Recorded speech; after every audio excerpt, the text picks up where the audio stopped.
National FFA Convention and Expo is brought to you in part by Animal Health International, a Patterson company, and also brought to you by Textron Off-Road. Any task, anytime. RFD TV, the Cowboy Channel, and Rural Radio Sirius XM Channel 147 presents the 90th National FFA Convention and Expo, live from Indianapolis. Now here's your host, Orion Samuelson. Well, thank you for joining us live from Bankers Life Fieldhouse. Yeah, I'm Orion, but I'm seated alongside past National FFA President Lisa Peterson, who now is with her husband operating a farm in Iowa. 3 children, and you are the chief grain cart driver. Is that what I am? I think that's been my spot for about 20 years, even when we weren't living on the farm. The life of a farm wife. You're the gopher. I am, and I love it. You know, that's part of my background is agriculture as well, and my husband's full-time off farm, so I'm the main farmer in our family. Well, let's get the number because you are the number lady. How many do we have registered? We have a new record, Orion, at 67,006 FFA members and guests attending here in Indianapolis. They were predicting 64,000, so we even went over that. That is an incredible amount of people here, but it adds to the excitement, and it's so fun to set another new record. Speaking of excitement, we're going to meet the new National FFA officer team. And the question I have to ask every year, because viewers keep sending emails saying, come on, do they really write and memorize everything? They do. There's a lot of time and preparation spent by the national officers to get ready for this convention. It is the level of professionalism that is expected from the officers rises, I think, each year. You know, every year they get better than the year before, and they are writing their scripts themselves, and those are all memorized. And in our session coming up, we'll do the final farewell address by... We will do that. By the national president, David Townsend, yep. And then also we are going to see the new national officers. So I'm looking forward to introducing them as well, and we'll get to meet them here later in the show as well. Yes, we will, because we get the first interview of the new National FFA officer team. So don't leave us before the end of the show, because you'll miss, well, to me, a highlight that equals a star farmer. Definitely. And talking about national officers, the young people who are in the running to serve on the new national officer team have been through quite a week already. And it could be in for a very big year ahead. RFD TV's Janet Atkinson learns a few details about the selection process for National FFA office. Of the thousands of FFA members who have traveled to Indianapolis this week, many of them arrive early participating in the Bander course or some of the contest events. And also some others arrive early vying for one of 6 seats on the National Officer team. And they'll give the opening address here next year. Throughout the week, each of the candidates participate in a series of interviews and events, gearing up for a leadership role they hope to fill. This year we started this past Saturday with 41 young people from around the country that are putting themselves out there and that have identified their interest in serving the organization for a year as a National FFA officer, which for those 6 that are selected, just an absolutely incredible experience. Like last year's officers, the new team will hit the ground running. They'll go through some preliminary training with staff here in Indiana, followed by a year full of travel, leadership development, teaching, and learning. But that learning takes place outside the classroom. Many of them have to make arrangements to finish up their semester in school, because our national officers will take a year off of their college studies to serve as National FFA officers. December and January are largely preparation to serve in the roles. They'll make an international trip to Japan to spend some time with the future farmers of Japan and have an international experience. And then by the time we get to February and National FFA Week, they're ready to go out on their own. The 2017 officer team selected this year's convention theme, I Can, We Will. And for those 6 selected to fill their shoes, their role will culminate 12 months from now as they help plan and host next year's national convention. we'll have the first interviews with the new National FFA officer team immediately following the closing session.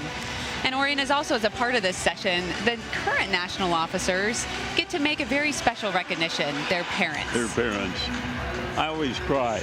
I do too. It tears me up because, we are on the road for almost 300 days, 40 states, 100,000 miles, and it's that support system behind you that allows you as an officer to keep going.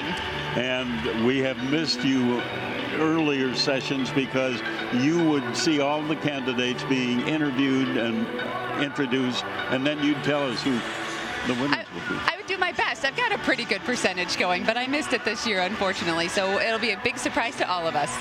Well, Janet Adkisson is still out and about here in Indianapolis. Members are on their way to the arena for the final session. I don't know where the time has gone, but it's gone. So Janet joins us from FFA Way. Well, guys, I have ventured outdoors, and I'll tell you, it's a little bit chilly out here, but thankfully things are cooperating. We don't have any moisture yet or anything, so just a little extra breeze to add a little bite to the day, I guess you could say. Now, we are on FFA Way. Now, FFA Way is the road that goes between where the field house is and the convention center. Of course, the convention being the expo, the trade show that takes place. And the expo closed yesterday at 5, but that does not lessen the need for FFA Way, because this is now the path taking folks to the final convention, or the final session of this national convention. Now, I'm joined by a couple gentlemen who have had a big, busy day. We have Jonathan Lopez, and he is an FFA member who just received his American FFA degree. Congratulations. Oh, thank you very much. Now, Klamath Falls, Oregon, right? Yes, ma'am. So tell me a little bit about yourself. I'm a first-generation immigrant that Wow. was born here in the United States. Our area is really small and farming community, and really kind of in the middle of nowhere, Southern Oregon. What a meaning. What a neat thing for you to tackle for the family. I'm sure they're very proud of you. I hope they get to see me on RFD TV. I told them that. Now, tell me about your SAE project. I actually had quite a few to meet my project requirement. Mainly it was farming hay. Okay. And the rest was a hodgepodge of like agricultural education and home and community development. So what are you heading off to do next? Where's your goal taking you? My next goal is to get my master's degree in agricultural education at Oregon State University and become an ag teacher. I love it. I love it. Making a difference in others' lives. Exactly. Well, thank you for joining us. I know these guys are, of course, heading into the session, but they decided to take a moment out and spend some time with us. Now, we have Cameron here with us as well. And Cameron, you received your American Farmer degree as well. Yes, ma'am, I did. So tell me about your SAE. My SAE, I first started out purchasing a house and remodeling it to sell or rent. Right now it's renting out right now, so it's full capacity. And then my second one that I finished my SAE project with in high school is hay and alfalfa ranch. Wow, that's pretty exciting, and it's all paid off. And tell me, what did it mean to walk across that stage this morning? It meant a lot to walk across that stage. I mean, 5 years of hard work really paid off.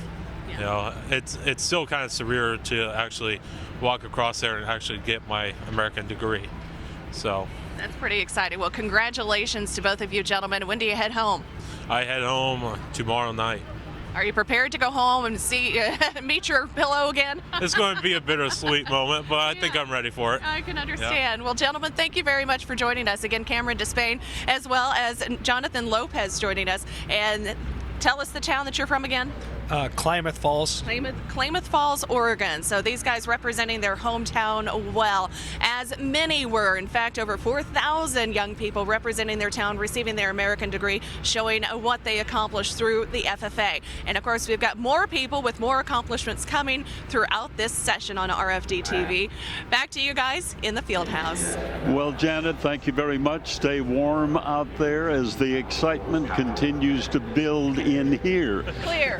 As we wait the start of the final session. And we'll be right back with some special guests, so don't go away.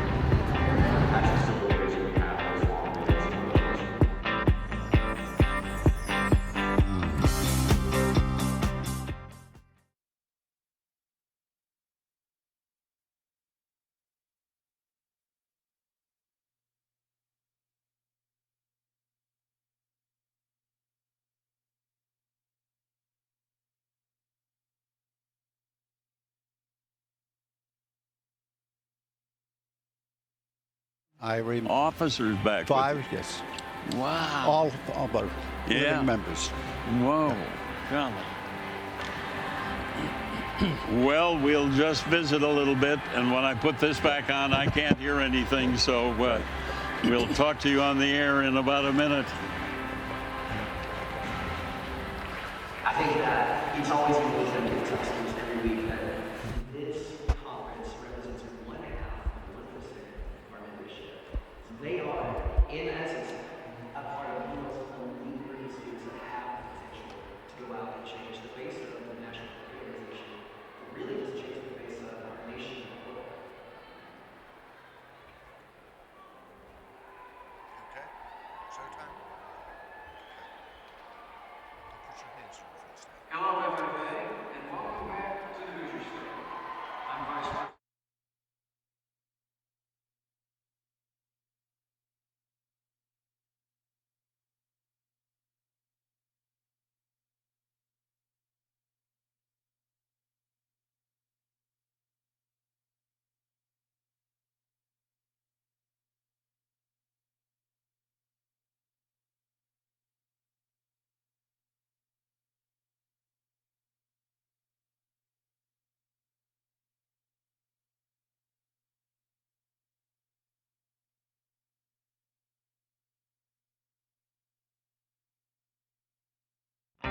Each and every one.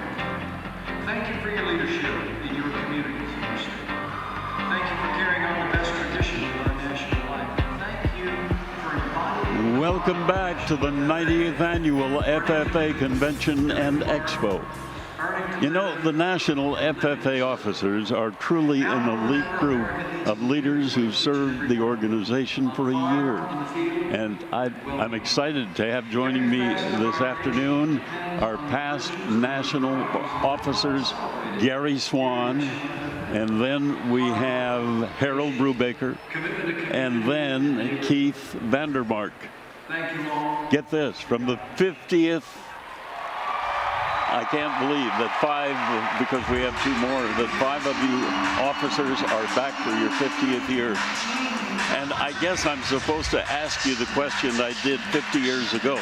Orion, we were wondering whether you're going to ask the same question. Let me first of all say that all of us are so privileged to be on the program again with you. And we salute all of the years and every wonderful support and coverage of FFA.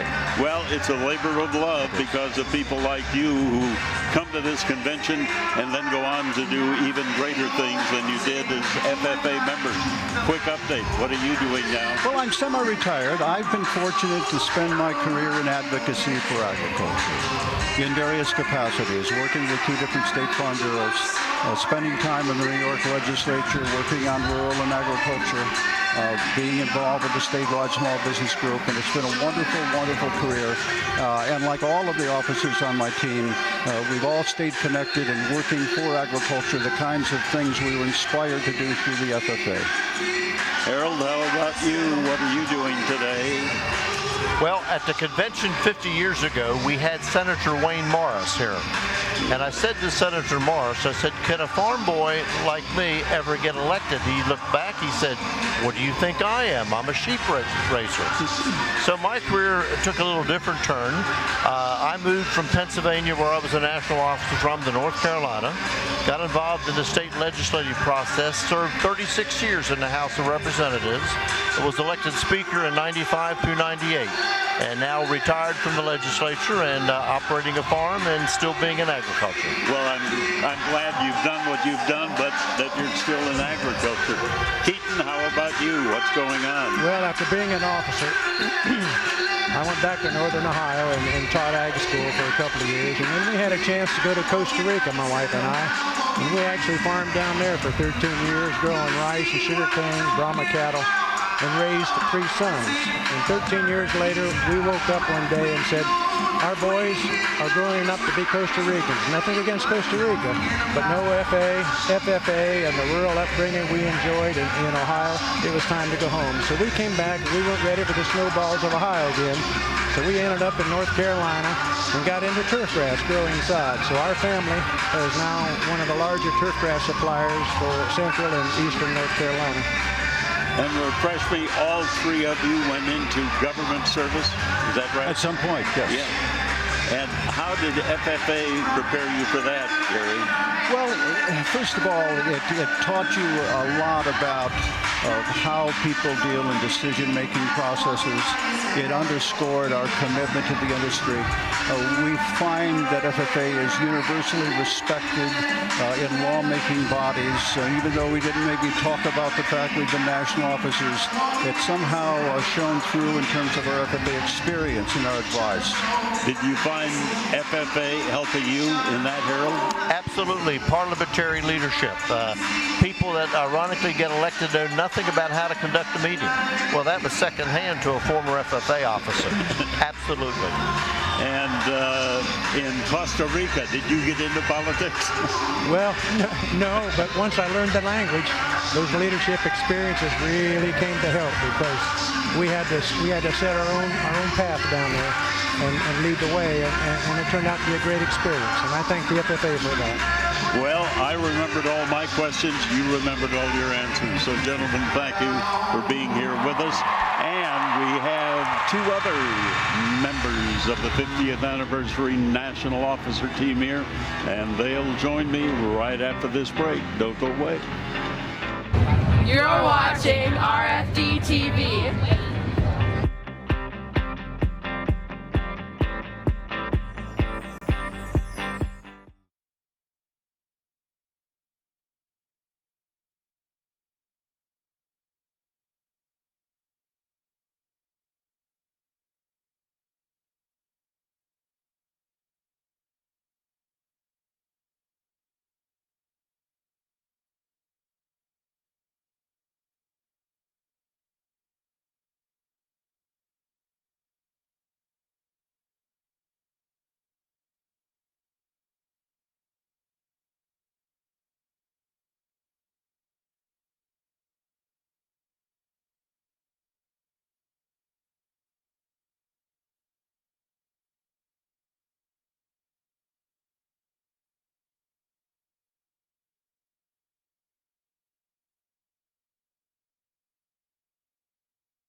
The national anthem performed and honored as it should be, friends. Well, we are back with more members of the 1966 officer team. Joining me now, Monty Reese and Richard Morrison. And I'm still astounded that after 50 years, at least 5 of you get together and visit with each other. Monty? It's been lots of fun. And Orion, I have to tell you, you've changed accomplished less in 50 years than we have. I don't think so. But tell me what you're doing now, and then we'll go on from there. Well, I retired from the Cattlemen's Beef Board about 10 years ago. We're back in Kansas. We still have some family farming and business interests, but I claim to be at least partially retired. Well, I've had several friends who have failed at retirement at least 4 times, so you probably will too. And when you were an officer team, you were from what state? Oklahoma. Oklahoma. We still have some farm interest in Oklahoma as well, and I'm 33 years in Kansas, but I'm still an Okie. Yeah, and you're retired. Sounds like you really are. Richard, what's happening with you? Orion, I spent 25 years as a full-time water lawyer. And then I was ordained, and now I'm working full-time as a priest in the Episcopal Church. I still have agricultural investments. I also teach agricultural law at the Arizona State University Law School on my day off from the church. But I'm primarily working in the church today. Well, you have taken your FFA background in different directions. Yes, and the FFA background was absolutely foundational to everything I have done. And as you look at this membership out here now, it's a little different than it was when you were an officer. What might be the biggest change that you've seen? Well, I think the girls in FFA is absolutely the most visible change. I remember when we went through several conventions voting against girls. I was at the first one that we voted 96-4 against allowing them in. I was one of the 96. Oh, really? But they have added so much to this organization. Yeah. And I'm still fascinated by the fact that you've gone through the legal career and the pastoral career. What pointed you toward becoming a pastor? Oh, I felt the calling as a very young man, actually while I was in college.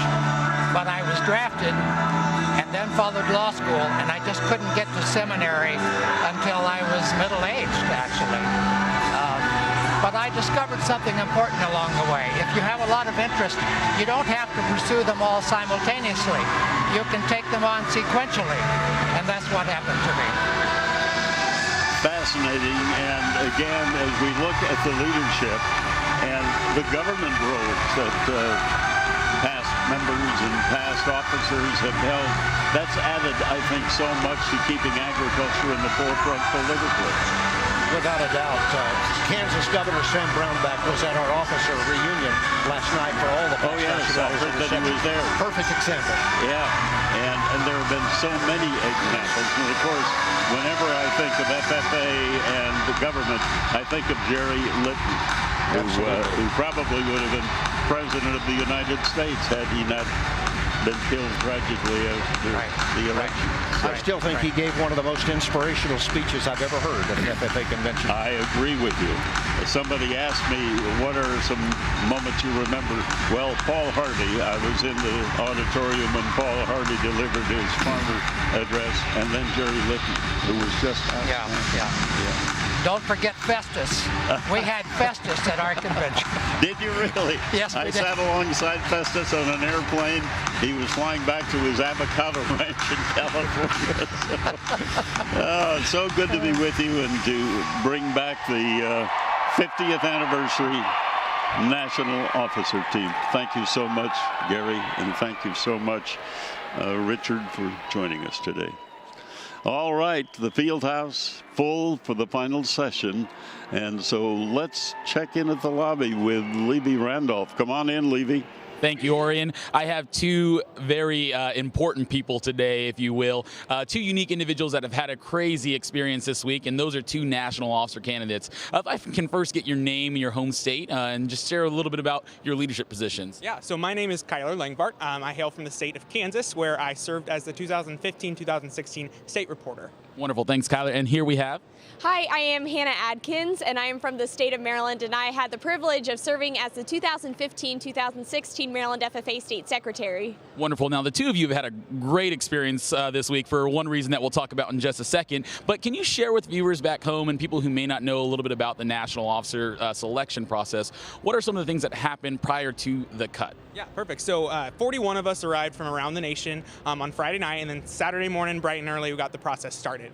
So we were able to introduce ourselves to the 9 committee members who will make the decision that will be broadcast later this afternoon. And then we were able to do a written exam, as well as get one-on-one interaction with those committees through a set of 9 interviews that we were able to do the next day. So with those 3 determinants, that's when we got to our advancement process, and we learned the names of those who would be advancing on in the process. Yeah, and that brings us to the cut, and that's why I said you had a great experience. You were lucky and fortunate to make it pass. Is that correct, Hannah? Absolutely, and 24 of us had the privilege of making the cut. And in the first half of it, the committee members really get to know who we are, but in the second half, they get to fall in love with who we are by showing them how genuine we are and how we all just have a strong love for the National FFA organization. We were able to facilitate because that is such a need to have great facilitators for the youth and National FFA organization. And we had a final personal round where we were able to talk to the 9 committee members and just share with them our love and our passion for the National FFA so they could make a great decision on who the next 6 people will be who serve as a national officer. Yeah, and the two of you have, just have had probably a busy and tiring week. And so, I commend you for the experience that you were willing to put yourself through. What was your favorite part of the week? Oh my goodness, one of my favorite parts of the week was just getting to meet up with these national officer candidates. We know each other, but we were able to invest in each other and just become such great friends, and I look forward to continuing those friendships through the rest of my life. Thanks, Hannah. And I know I got to interact with both of you earlier this week as one of your interview rounds, and I'll just say you guys did fantastic along with the other candidates. It's so great that you guys are willing to represent your states and take that leap of faith to hopefully serve the entire national organization. Folks back home, this is just 2 of the solid 24 candidates that we have this week that are wanting to dedicate 1 year of their life to serving not only this organization, but the agriculture industry. Back to you, Orion. Thank you very much, Levy. And as a past national president, I would guess that you second everything you heard from them. Most definitely. They are extremely talented individuals, and each one of them was represented at their state level to be able to come compete for a national office. So I can't wait to see what's going to happen today and this afternoon in this session. And the session about to get underway, so let's go down to the floor, and then we'll be back with the new officer team later. I look forward to it. Step up and leave a legacy.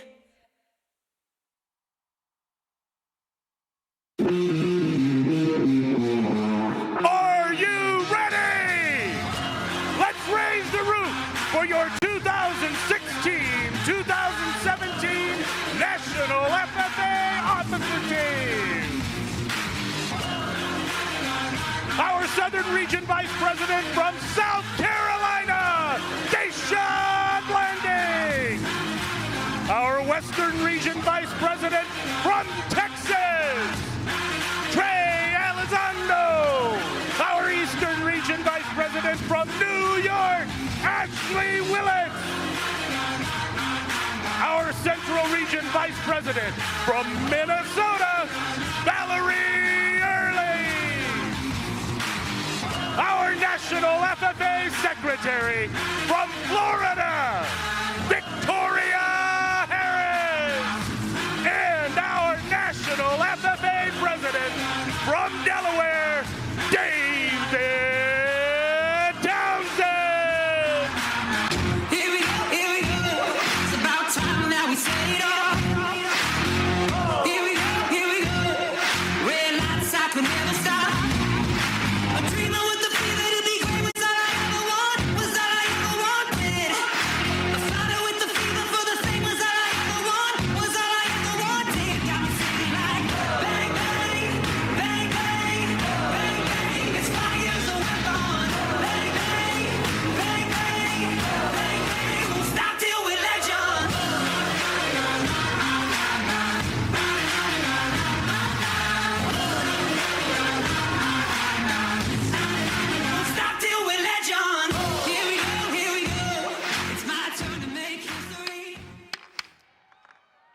convention hall will come to order. We are now holding the 9th and final session of the 90th National FFA Convention and Expo.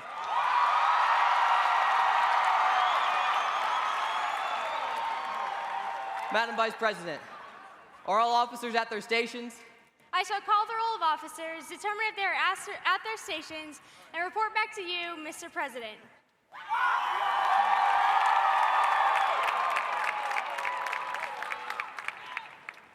The Sentinel. Stationed by the door.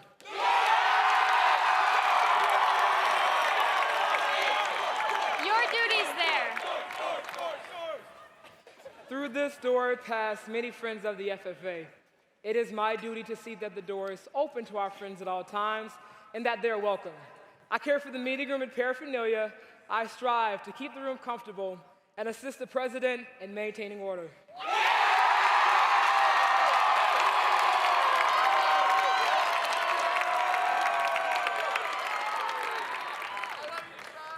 The reporter. The reporter is stationed by the flag.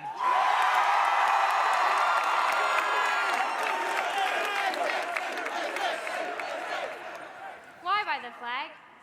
As the flag covers the United States of America, so I strive to inform the people in order that every man, woman, and child may know that the FFA is a national organization that reaches from the state of Alaska to the Virgin Islands and from the state of Maine to Hawaii.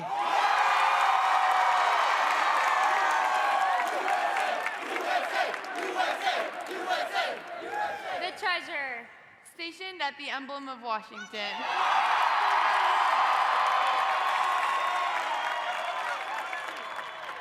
Your duties there. I keep a record of receipts and disbursements, just as Washington kept his farm accounts, carefully and accurately. I encourage thrift among the members and strive to build up our financial standings through savings and investments.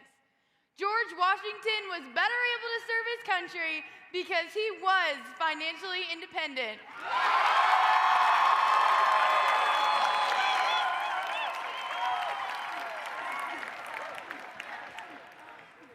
The Secretary. Stationed by the ear of corn.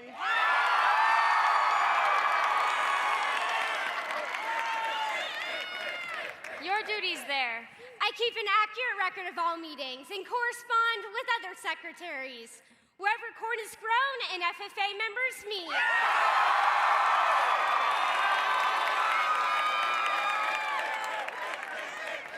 The Advisor. Here by the owl. Why stationed by the owl? The owl is a time-honored emblem of knowledge and wisdom. Being older than the rest of you, I'm asked to advise you from time to time as the need arises. I hope that my advice will always be based on true knowledge and ripened with wisdom. Madam Vice President, why do you keep a plow at your station? The plow is the symbol of labor and tillage of the soil. Without labor, neither knowledge nor wisdom can accomplish much. My duties require me to assist at all times in directing the work of our organization. I preside over meetings in the absence of our president, whose place is beneath the rising sun.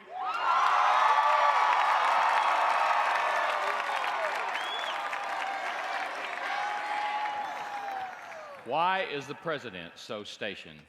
The rising sun is the token of a new era in agriculture. If we will follow the leadership of our president, we shall be led out of the darkness of selfishness and into the glorious sunlight of brotherhood and cooperation.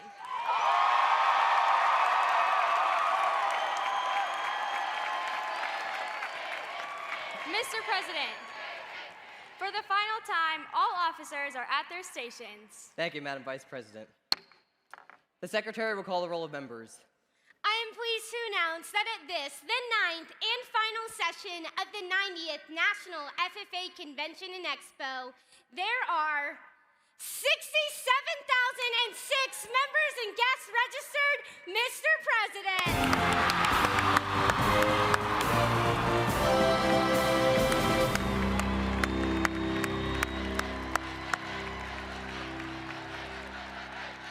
Thank you. FFA members, why are we here? To practice brotherhood, honor agricultural opportunities and responsibilities, and develop those qualities of leadership which an FFA member should possess. May we accomplish our purposes. I now declare this 9th and final session of the 90th National FFA Convention and Expo duly open for the transaction of business or attention to any matters which may properly be presented. You know, out of the 6 of us little ones, this next session's chair is probably the most normal sized. While we may not know where him or his belongings are most of the time, it's usually because he's in a good life chat with somebody, usually his mama. These conversations quickly turn to laughter, however, hysterical laughter, if after 8 p.m. or really any time of day.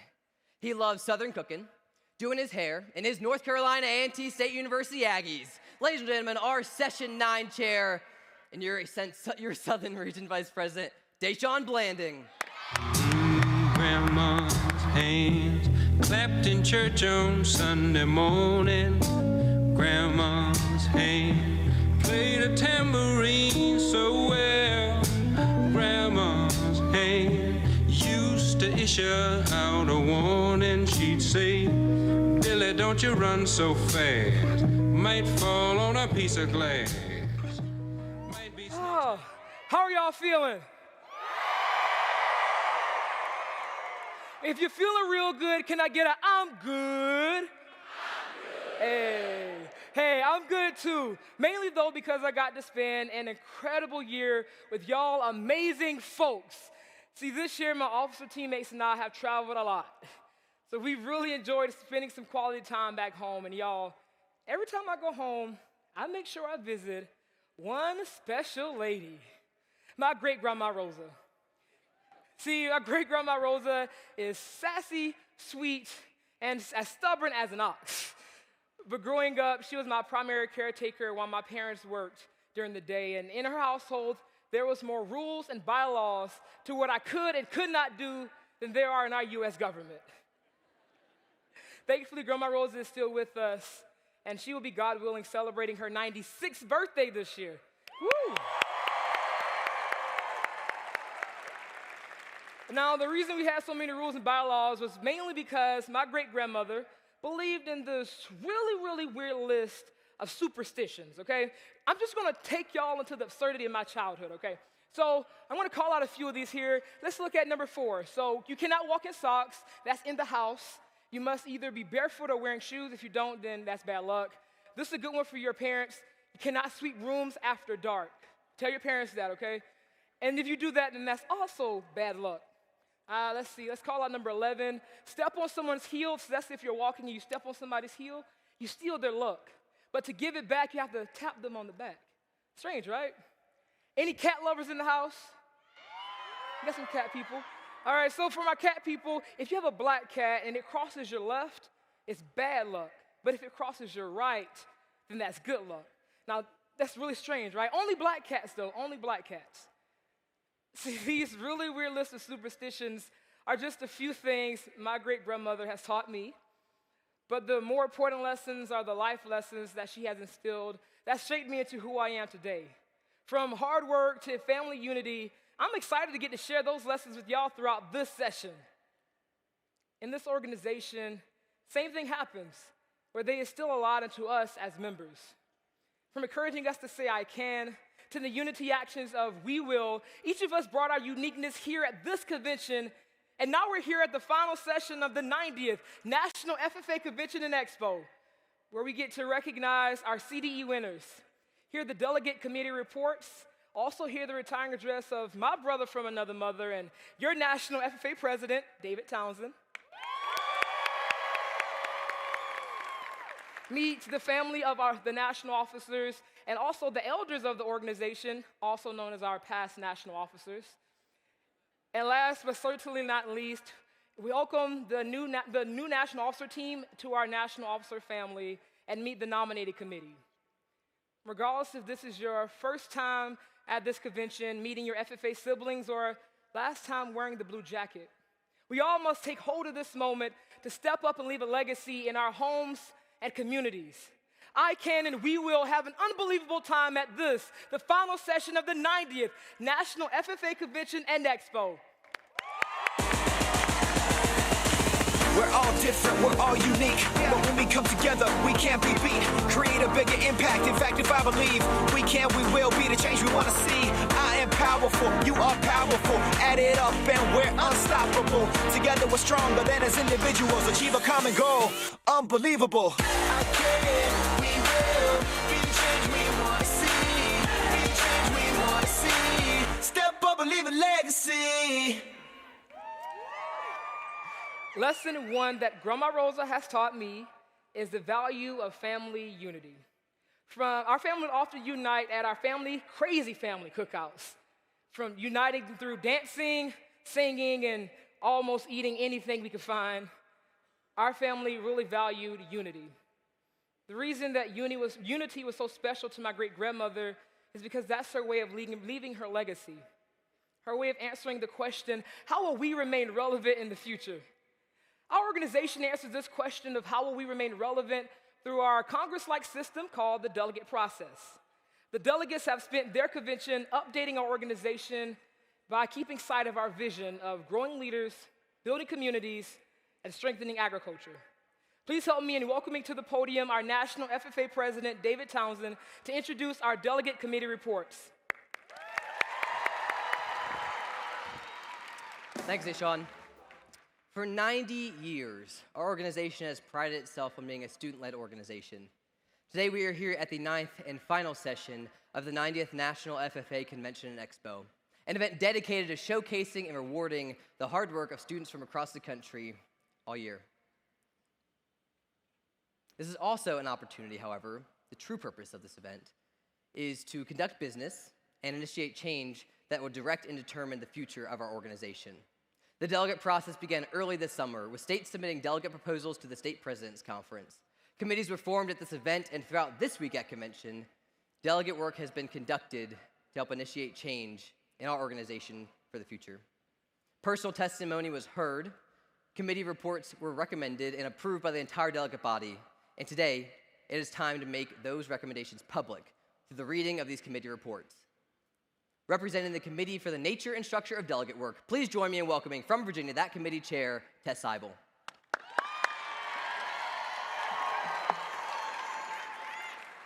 The Committee for the Nature and Structure of Delegate Work recommends the adoption of the following resolutions.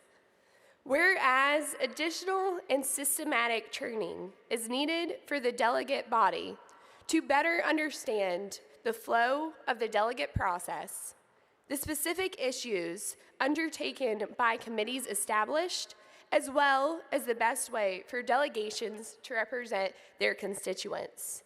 And whereas there's a need to reevaluate the time allotted and schedule of the delegate process to maximize the benefit of training while minimizing the time spent during the convention. And whereas there's a need to examine committee work and assignments throughout the national delegate process in order to ensure the effectiveness and efficiency. And whereas there's a lack of clarity and direction of the national delegate process. And whereas there is a lack of representation on committees for states with less than 6 delegates. And whereas there's confusion on and more research and conversation needed pertaining to the delegate process. Therefore, be it resolved that the National FFA organization evaluates the current training and determine the most efficient way to have delegates receive training that includes understanding of the flow and sequence of committee work, understanding of the committee issues and research, and ways to represent their states. And be it further resolved that the National FFA organization reevaluate the use of and training of the delegates regarding 6 thinking hats in committee work at National Convention.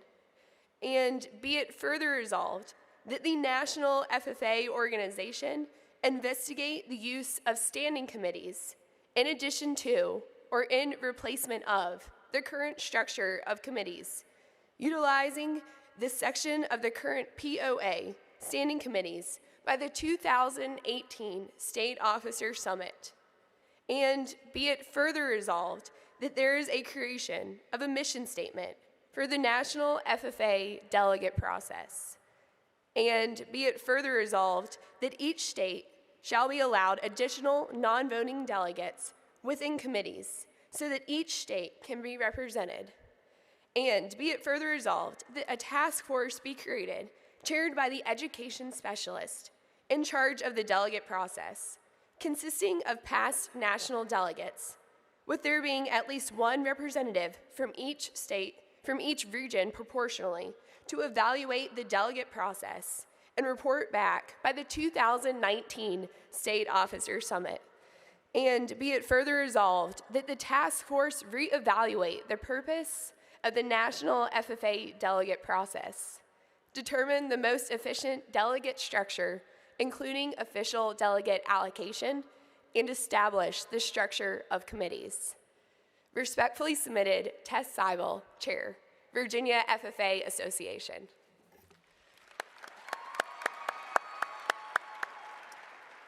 Thank you, Tess, for your commitment and dedication to chairing this committee. I now have to call upon the committee chair for the Committee for an Agricultural Education Career Development event. From Utah, Weston Adams.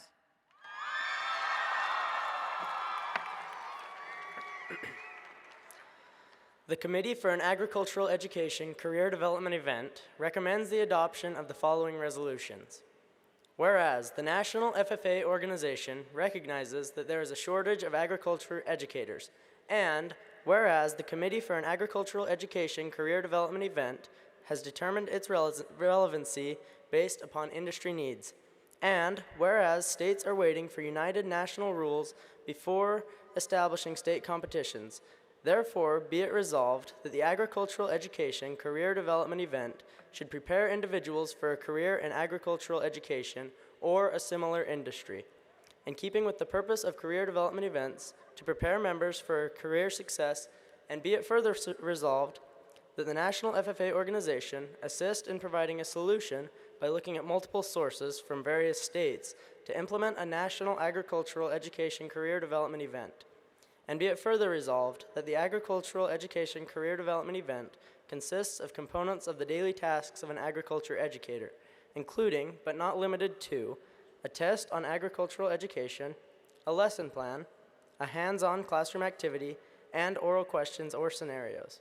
And be it further resolved that the National FFA organization recognize and assist in the development of an agricultural education invitational competition supported by universities and other third parties.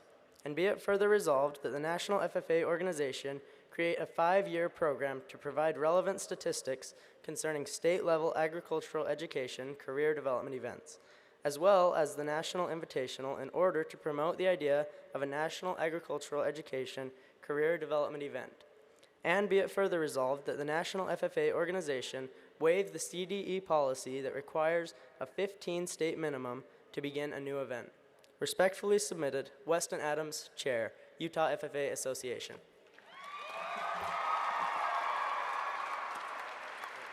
Thank you, Weston, for service as chair of this committee. Representing the Committee for Effective Communication with Members from California, Luke O'Leary.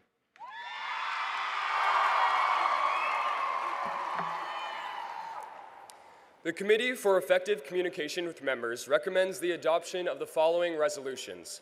Whereas the National FFA organization lacks current demographic data regarding student needs and language barriers, and whereas the National FFA organization lacks a separate option for New Horizons in Spanish, and whereas there's a disconnect between the National FFA organization and local chapters, and whereas there is a lack of an ability to navigate through current electronic resources, and whereas changes are needed to improve the quality and diversity of New Horizons content, and whereas opportunities to secure traditional print advertisements are underutilized, and whereas the National FFA organization lacks efficiency in communicating with members across all social media platforms, and whereas FFA.org and other services are underutilized and exclusive, and whereas students and advisors are unaware of the resources available, and whereas FFA.org is not currently user-friendly because it is difficult to navigate and use on mobile devices.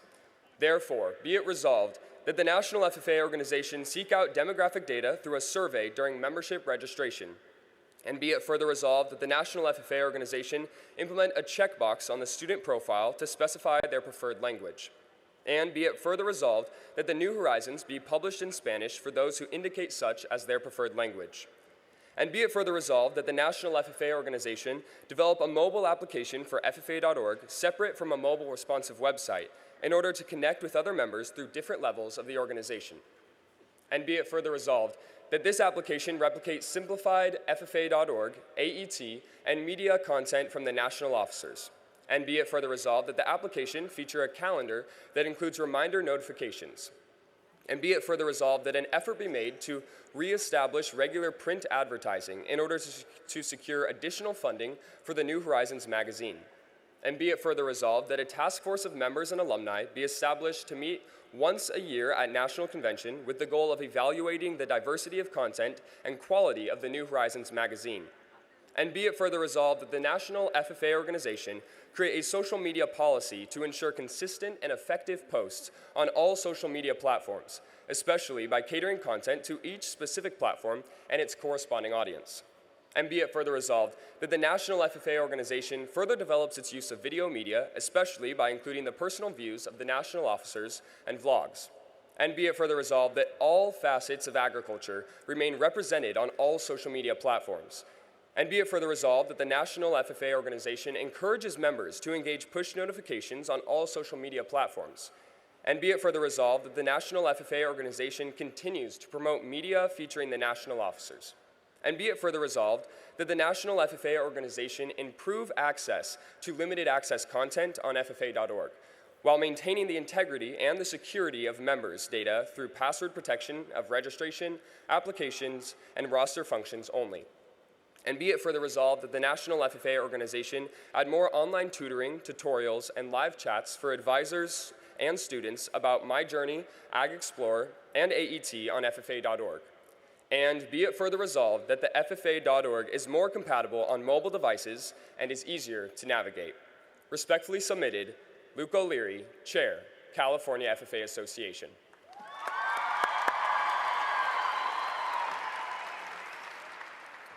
Luke, thank you for your work in chairing this committee. I'd now like to call upon the chair of the committee for accommodating students with special needs.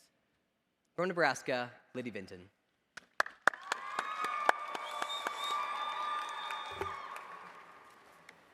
The Committee for Accommodating Students with Special Needs recommends the adoption of the following resolutions.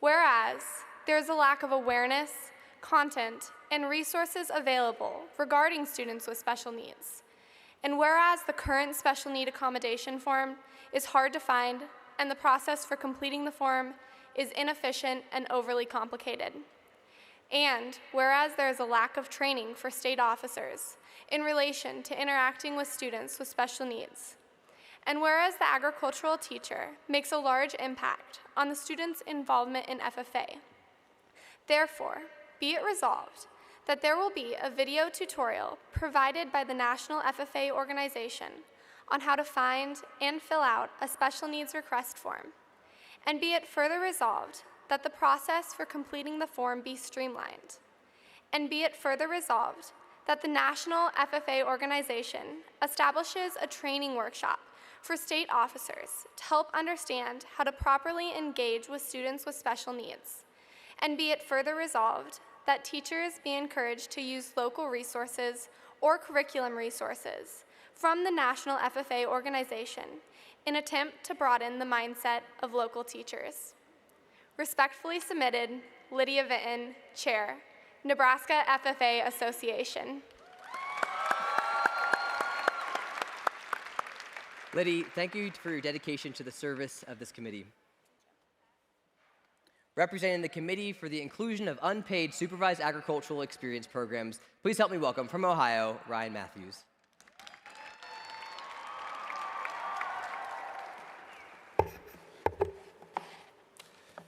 The Committee for the Inclusion of Unpaid Supervised Agricultural Experience Programs recommends the adoption of the following resolutions. Whereas the American Degree is a prestigious award, and whereas there is a lack of education of requirements for the American Degree, and where there is a lack of education as to what qualifies as investments and earnings, and whereas the journey to earning an American degree does not begin after high school, but when you become a member. And whereas there's a lack of data on members and associations regarding SAEs, therefore be resolved that the American degree requirements should remain unaltered, and be it further resolved that the National FFA organization should provide a database with examples and solutions for meeting the requirements of the American degree, including a clear definition of the degree itself, and be it further resolved that the National FFA organization should provide resources as to what qualifies as investments and earnings for degree applicants, and be it further resolved that the National FFA organization should create a program to put first-year members on track to earn the American degree. And be it further resolved that the National FFA organization should create a main database to gather statistics related to types of SAEs and proficiency awards currently in operation among members. Respectfully submitted, Ryan Matthews, Chair, Ohio FFA Association. Thank you, Ryan, for you and your committee's work on the recommendations of this committee. I now call upon the chair of the committee for chapter member programs and opportunities. From Oklahoma, Ridge Eubanks.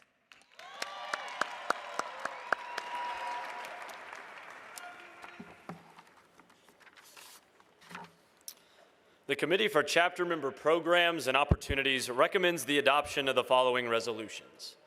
Whereas there are 653,359 FFA members on the national level, and whereas there is difficulty accessing online resources provided by the National FFA organization, which creates an underutilization of the resources available for chapter members, limiting the promotion of member opportunities to chapter members, advisors, and parents.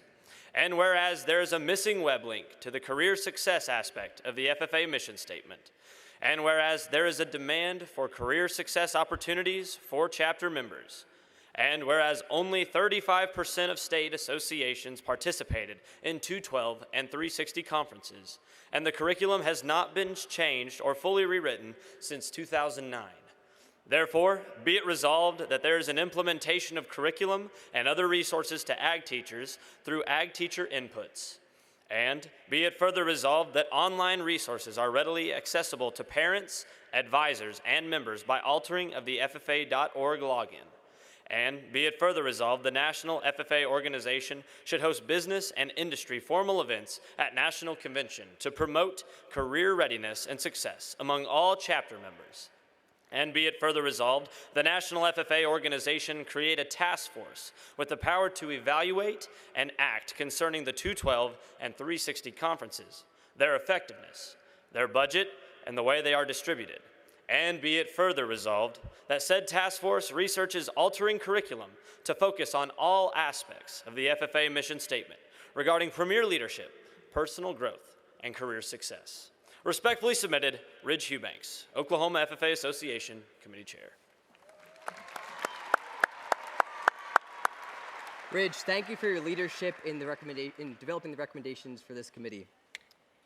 As National FFA President, it is my honor to forward these recommendations on to the National FFA Board of Directors. These 6 committee reports will be reviewed at the next scheduled board meeting in January and then monitored for their progress towards implementation. To once more thank our 6 committee chairs, we'd like to present each of them with the gavel they use to chair their committee. Thank you for demonstrating for all of us what it looks like to be capable and committed individuals. Please join me in thanking all 475 of our delegates for the work on this committee.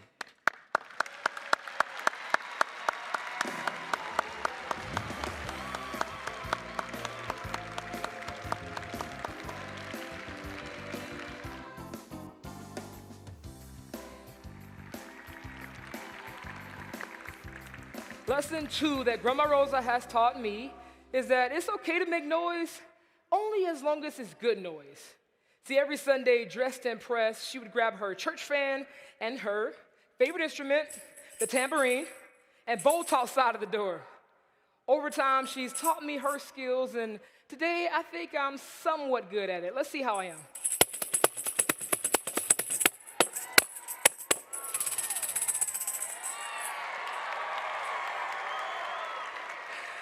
This is the only instrument I know how to make somewhat good noise with, But the following individuals are far more talented than I am and have shared those talents with us throughout this week. Under the direction of Mr. Joel LaJoy and sponsored by Dow AgriSciences, let's give it up for our National FFA Band. Good afternoon, National FFA. My name is Lane Miller, and I am representing the great state that is celebrating 150 years of statehood, Nebraska. In the 1970s, a new breed of music was born, appealing to a large section of the listening public. One band representing this music was Earth, Wind, and Fire. Your 2017 National FFA Band will now perform some of their greatest hits.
Lesson number 3 that Grandma Rosa has taught me is to always show appreciation to the people you love. Now, she often reiterated this through 2 quotes I try my best to live out each and every day. Let's read these together. It takes a village to raise a child. Give others their flowers while they're living. And that village is our family. Biological or not, family is a special gift to have that we just don't appreciate enough. Today, we would like to introduce to you the people who have supported us through this adventure and give them their flowers by showing them how much we appreciate them. I introduce to you the people who make up our villages, our national officer families.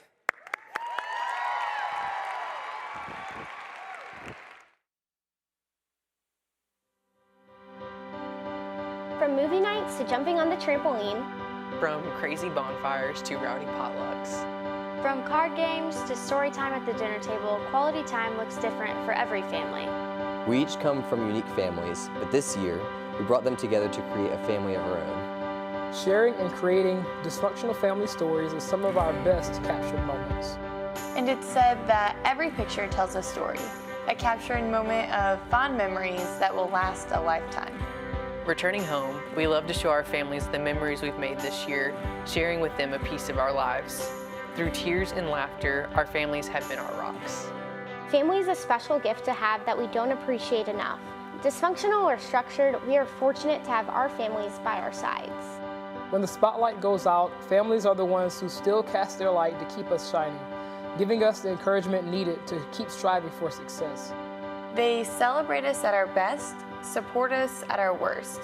No matter what, the love they have for us is unconditional. That love has been the fuel to our fires, and we can never say thank you enough. To our #1 supporters, we are grateful you have shaped us into who we are today. Family are the people who know all about you and choose to love you all the same. Ben, you truly define what it means to persevere. Thank you for never giving up on your goals and encouraging us to do the same. You are one of the most passionate and dedicated people I know. Thanks for always making the best of every situation you're in. Nick, you are a wonderful younger brother. Thanks for never losing your sense of humor and trying new things, especially when I tell you to, like the viola and FFA. I am proud to be your older sister, but even more proud to see you achieve more than I ever could. I hope you are loving college, and I'm excited to see the compassionate young man you become. Dad, thanks for supporting me in whatever I choose to do. From robotics to showing livestock, I know you would always be willing to lend a hand and some advice. Thanks for working hard to ensure our family has what it needs. I wouldn't be the same without you. Mom, you are the glue that holds our family together. We would be at loss without your courage and determination. From last-minute projects to helping with the animals, you're always there to offer support, guidance, and your creative genius. I'm looking forward to many more evenings watching movies in the living room and chatting with you. Thanks for everything you do for us kids. I love you each so much, and I'm so thankful for your endless support. I wouldn't be who I am without you and all of the friends and mentors in my life. FFA members and guests, it is a joy to introduce you to my mom, Suzette Harris, and bestow upon her the honorary American degree. Don't forget where you belong. Don't forget where you belong. If you ever feel alone, you are never on your own. And the proof is in this song.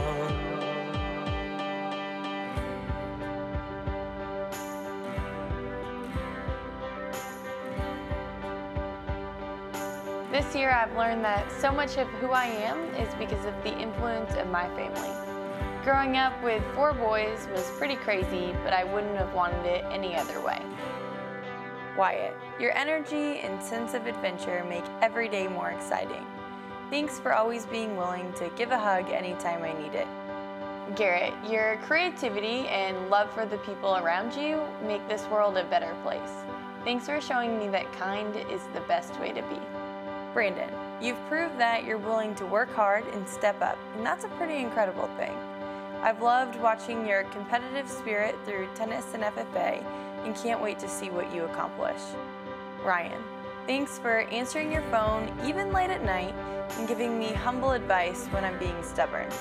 I look up to you, literally and figuratively, and so much of who I am is because of the love or tough love you give. Dad, thanks for doing all the things that you never had to do for me.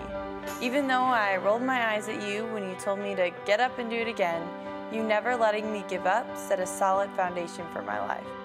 Mom, you're an incredible woman to look up to. Thanks for teaching me some of the most important lessons in life. To respect everyone, stand up for what I believe in, and how to own my decisions. I hope to be as strong yet loving as you someday. To all my family and friends that are like family, thanks for loving me through it all. Ladies and gentlemen, it's an honor to present to you my parents, Melvin and Jennifer Phelps, and bestow upon them their honorary American FFA degree. Don't forget where you belong. Oh, don't forget where you belong. Oh, if you ever feel alone, you were never alone. And the proof is in this song.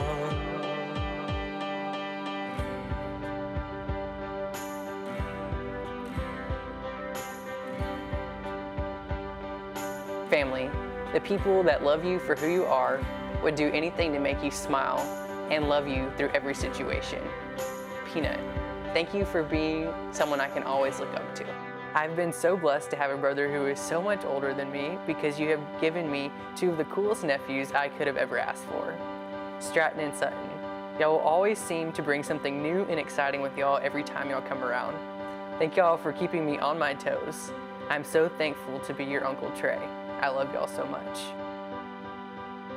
Dad, you are truly the rock of our family. Thank you for teaching me not to be afraid to talk to anyone and what it means to truly work hard.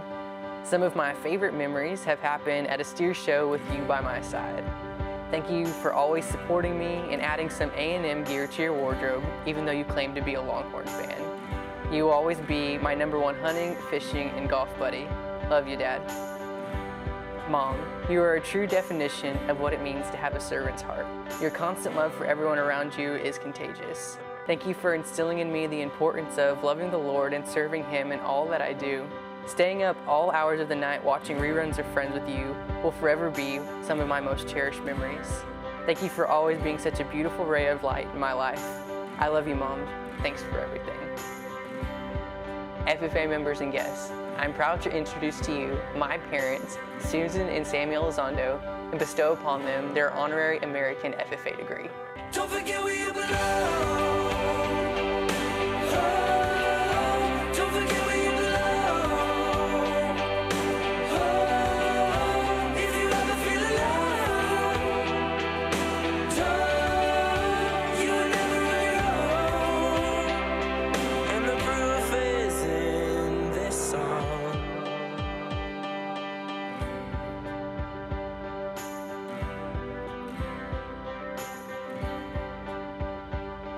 To the Townsend clan, I am who I am because of you. Trevor, Dorothy, Sarah, Doug, Jake, Jared, Dana, Janie, Philip, and Josh. Every time someone has asked me what it's like growing up with 10 siblings, I've had the opportunity to share a crazy story about y'all. Thank you for all of those great memories I've gotten to share with others this year. Each of y'all's unique passions inspire me to work harder and to become better. Thank you for the life chats about the future, countless competitive game nights, fam beach trips every time I came home this summer, and for helping raise me into the person I've become.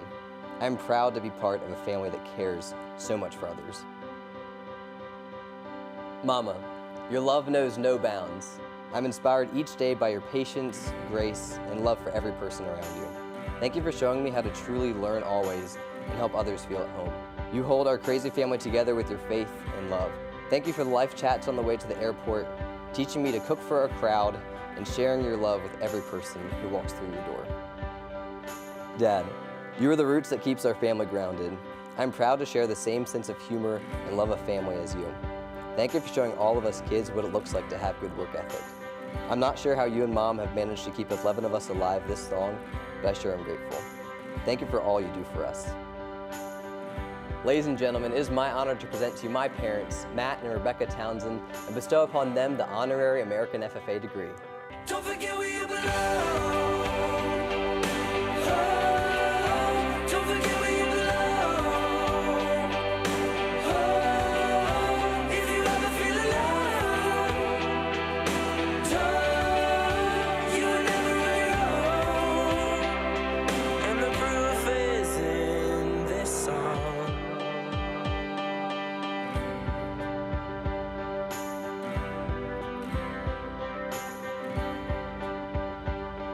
The people closest to us shape who we become. I am so thankful for the people close to me, my family. Lisa, even though you never really liked working on the farm, you showed me what hard work looks like. You always seem to have a plan and a piece of advice for any situation. And Drew, I know you officially just became part of the family, but you fit right in. Thanks for always being down for poking fun at Lisa like we do best. Erica, I have never met someone who loved working and farming as much as you. You set a goal and you accomplish it. You are intelligent, driven, and caring, even if you don't like to admit it. Thanks for jamming out with me every time I went to check cows.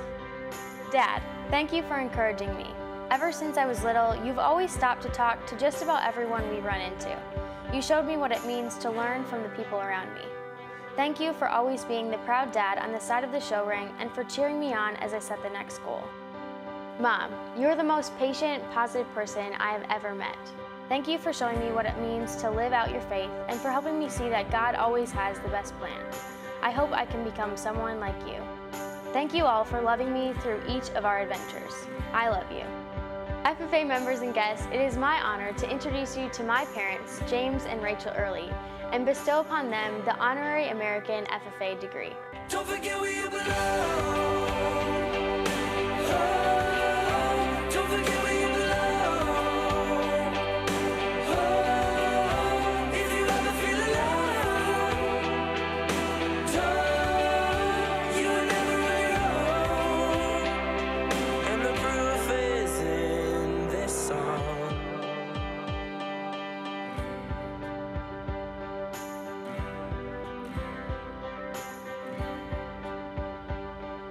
Love, faith, and unity. 3 words that describe my sometimes crazy but always loving family.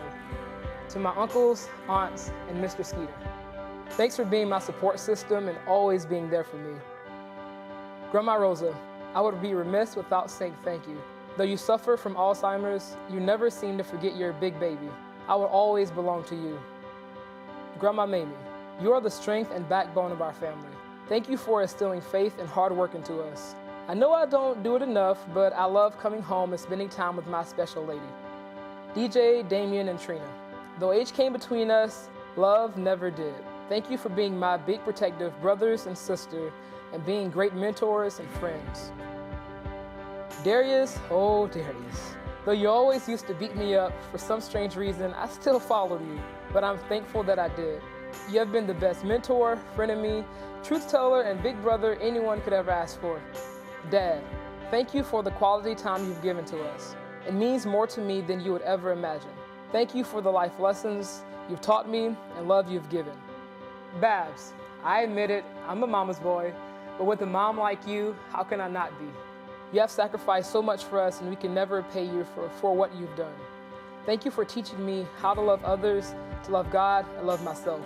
Your wisdom always seems to get me through every situation. And everything I do to make you proud. Love you from the bottom of my heart.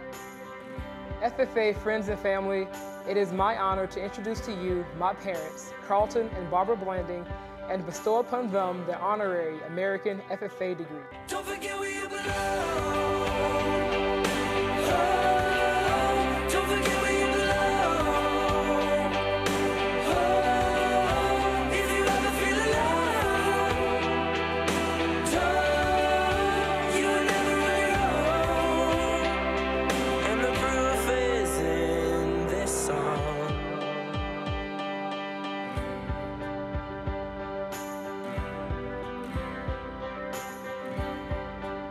We are grateful for the memories, love, and support you've shown. We love you and we say thank you.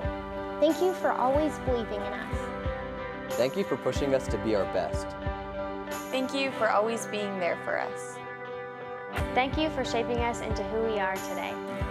Thank you for teaching us what it means to love. Thank you for the life lessons.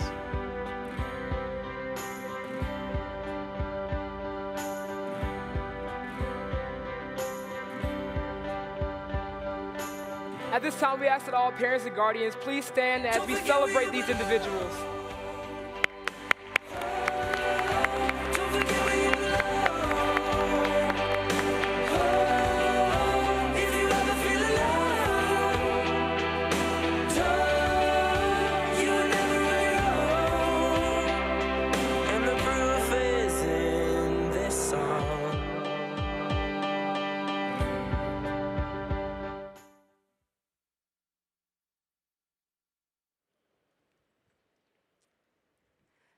Lesson 4 that Grandma Rosa has taught me is that, boy, you could do anything you set your mind to, you just gotta do it. Now, this was often reinforced through a story about her Easter speech over 80 years ago. Walking in to give this speech, her homegirl Mary walked up to her and said, "Rosa, what's your Easter speech?" So my grandma said this: "Welcome, welcome, friendly say, on this happy Easter day. May the Christ so good and true, rise his blessed time in you." Now, that was the Easter speech. Woo. As they began to call people up to the front, Mary was first. And y'all, this girl got up there and said my grandma's Easter speech in front of the entire audience. My grandma was livid. But her dad still made her go up there and try to say something anyway. Trying to be brave, she walked up to the front and said something that may or may not have made sense. But 80 years later, my grandmother still remembers that Easter speech, but is more thankful that her dad pushed her outside of her comfort zone. In the same way, our advisors push us to say we can. And this week, more than 3,300 FFA members have taken that encouragement from their advisors and said we will by competing in one of our national career development events. Madam Secretary, please introduce the winners of our national CDEs.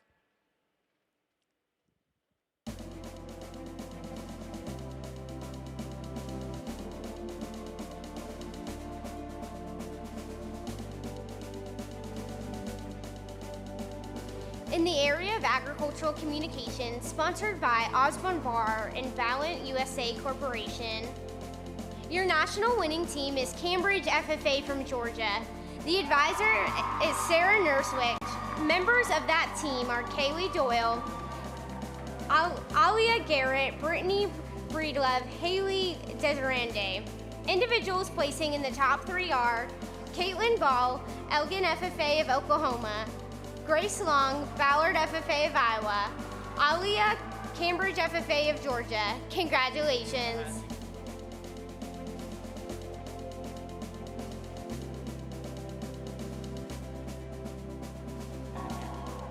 In the area of Agricultural Issues Forum, sponsored by Elanco Animal Health and Syngenta, your national winning team is Galt FFA from California. The advisor is Dane White. Members of that team are Yamilet Diaz, Annalie Marquez, Fabian Rodriguez, Arath Chavez Lippe, Claire Nelson, Kayla Robertson. Congratulations.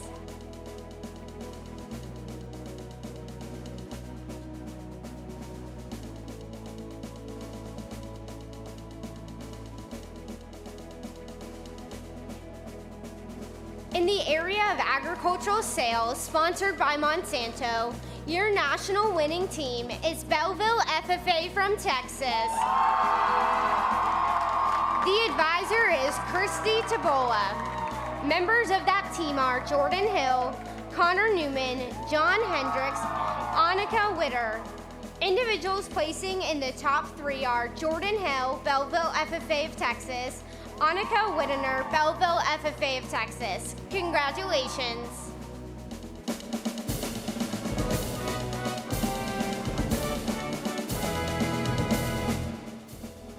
In the area of agricultural technology and mechanical systems, sponsored by Association of Equipment Manufacturers, Caterpillar Incorporated, and Firestone Agricultural Solutions.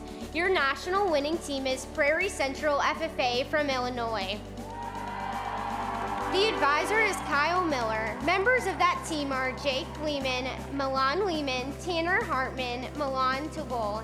Individuals placing in the top 3 are John T. Perlos, Moffat County FFA of Colorado. Congratulations.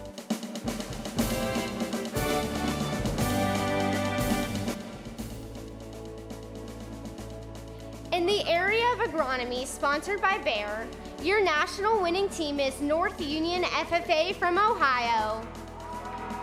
The advisor is Tom Joliffe. Members of that team are Carter Wedding, Abby Chadwick, Sarah Chadwick, Grayson Plotner.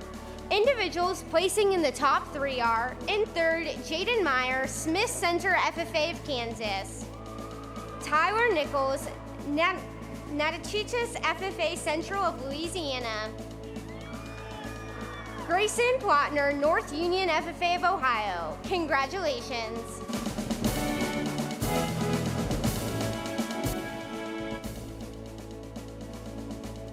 In the area of conduct of chapter meetings, sponsored by the National FFA Foundation and National FFA Organization, your national winning team is Kingsfisher FFA of Oklahoma.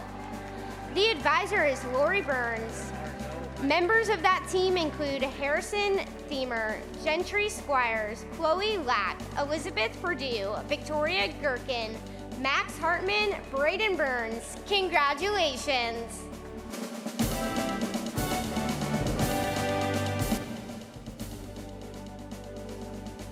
In the area of dairy cattle evaluation and management, sponsored by Alflex USA Incorporated, your national winning team is Spencer County FFA from Kentucky. The advisor is Bland Baird. Members of that team are Connor Foster, Alexis Adam, McKenna Cox, Trinity Johnson.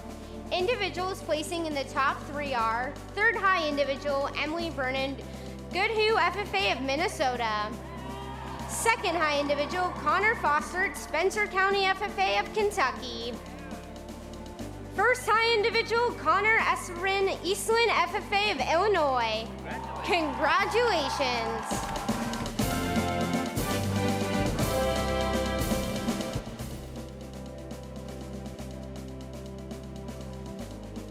In the area of environmental and natural resources, sponsored by CHS and USDA Natural Resources Conservation Services, your third high individual, Timothy Muttering, Middletown FFA of Delaware.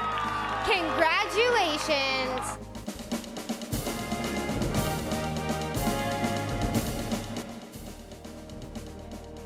In the area of farm and agribusiness management, sponsored by John Deere, your national winning team is Montezuma FFA from Iowa. The advisor is Rick Swenson. Members of that team are Vance Bushong, Ashley Armstrong, Shelby Helm, Iofi Lyons.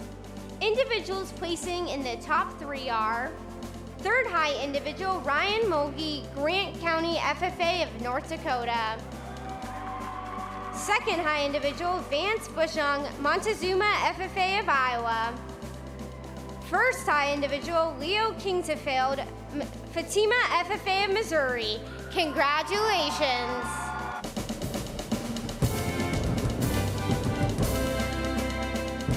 In the area of floriculture, sponsored by Ball Horticultural Company in Bear, your national winning team is Wyndham FFA from Minnesota. The advisor is Darcy Donna. Members of that team are Eliza Ford, Dakota Scott, Lindsay Moore, Victoria Schutz. Individuals placing in the top 3 are third high individual Dakota Scott, Wyndham FFA of Minnesota. Second high individual Andrew Brady, Southern Alamance FFA of North Carolina. First high individual Teresa Riffle, Ravenswood FFA of West Virginia. Congratulations. In the area of Food Science and Technology, sponsored by Carrie Taste and Nutrition and the U.S. Poultry and Egg Association, your national winning team is Lewisburg FFA from Kansas. The advisor is James Morgan. Members of that team are Hattie Harris, Adelaide Kaitzer, Faith Sepperling, Hallie Hutzel. Individuals placing in the top 3 are third high individual, Faith Sepperling, Lewisburg FFA of Kansas. Second high individual, Hallie Hutzel, Lewisburg FFA of Kansas.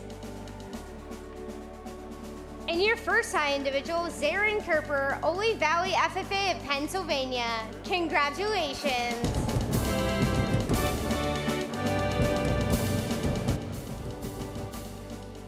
In the area of forestry, sponsored by John Deere, your national winning team is Beckley County FFA from Georgia. The advisor is Doyle Floyd. Members of that team are Blake Bohanavan, Leanne Hearn, Tucker Falcons, Jacob Smith. Individuals placing in the top 3 are Jacob Smith, third high individual, Beckley County FFA of Georgia. Second high individual, Tucker Falcons, Beckley County FFA of Georgia. And your first high individual, Blake Bohannon, Beckley County FFA of Georgia. Congratulations.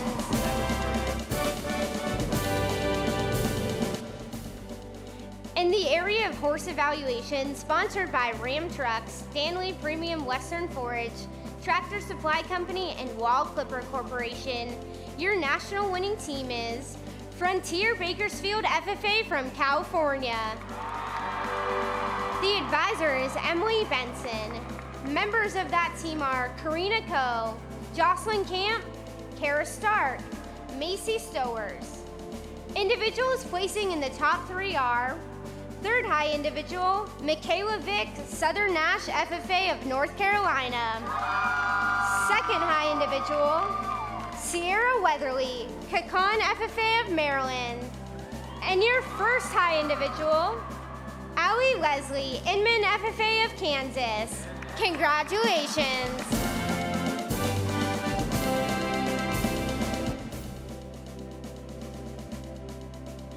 In the area of livestock evaluation, sponsored by Farmland Foods and Merck Animal Health, your national winning team is Rensselaer FFA from Indiana. The advisor is Ron Wamsley. Members of that team are Cody Goodman, Anna Hannon, Paige Longstrafe, Zach Wamsley. Individuals placing in the top 3 are second high individual, Paige Longstress, Rensselaer FFA of Indiana. First high individual, Zach Walmsley, Rensselaer FFA of Indiana. Congratulations.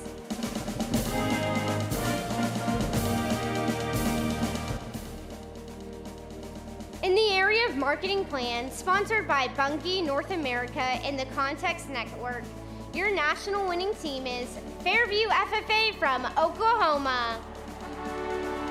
The advisor is Jared Lundry. Members of that team are Maggie Martins, Ethan Sackett, Addison Spicer.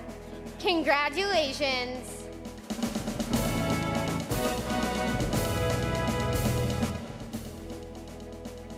In the area of meats evaluation and technology, sponsored by Cargo Protein, Hormel Foods Corporation, and Tyson's Foods Incorporation, your national winning team is East Central San Antonio FFA from Texas.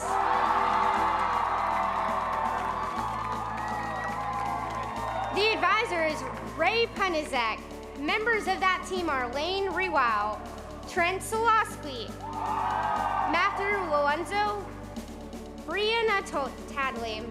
Individuals of that team placing in the top 3 are your third high individual, Lane Reel, East Central San Antonio FFA of Texas.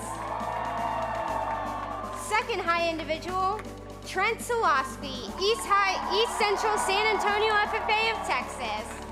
And your first high individual, Matthew Alonso, East Central San Antonio FFA of Texas. Congratulations. In the area of milk quality and products, sponsored by Culver's and Dairy Farmers of America, your national winning team is Fair Play FFA from Missouri. The advisor is Kevin Sawyer. Members of that team are Travis Buckner, Kenzie Clark, Simona Kadadrive, Lexi Simpson. Individuals placing in the top 3 are your third high individual, Kylie Miller, Prairie Central FFA of Illinois. Second high individual, Cade Bose, Southern Valley FFA of Nebraska. Congratulations.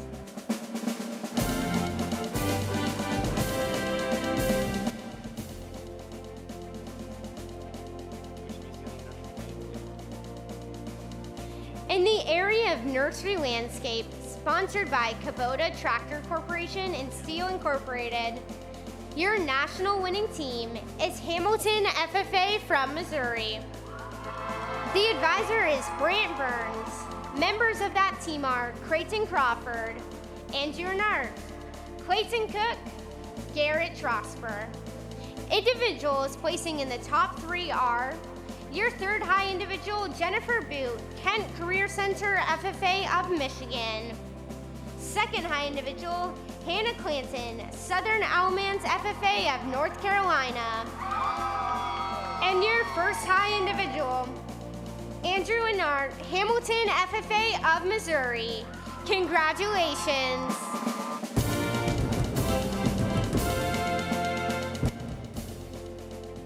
In the area of parliamentary procedure, sponsored by TransCanada, your national winning team is Liberty Ranch FFA from California. The advisor is Brian Dodson. Members of that team are Brittany Thompson, Victoria Powell, Lexi Lupton, Hannah Edwards, Ian Jeffries, Brooke Gilstrap. Congratulations. In the area of poultry evaluations, sponsored by Fidel Farms Incorporation, Newlywed Foods Incorporation, Tyson Foods, and U.S. Poultry and Egg Association, your national winning team is Lincoln Middle FFA from Arkansas. The advisor is Kevin Brandenburg. Members of that team are Lacey Cart, Shayla Fox, Shylin Osborne, and Kaylee Brewer. Individuals placing in the top 3 are your third high individual, Lacey Cart, Lincoln Middle FFA of Arkansas. Second high individual, Kaylee Brewer, Lincoln Middle FFA of Arkansas.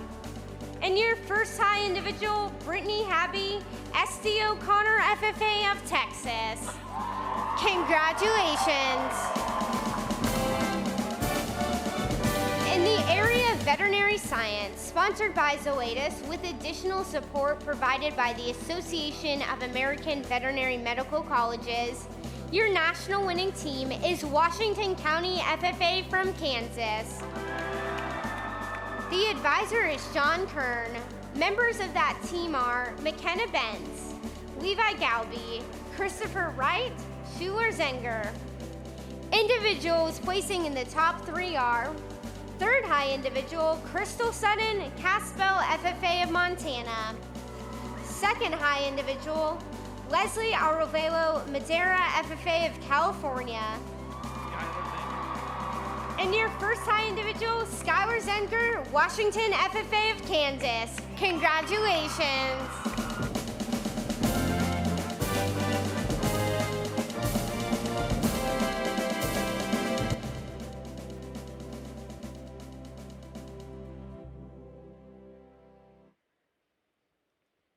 Lesson 5 that Grandma Rosa has taught me is to always make a joyful noise.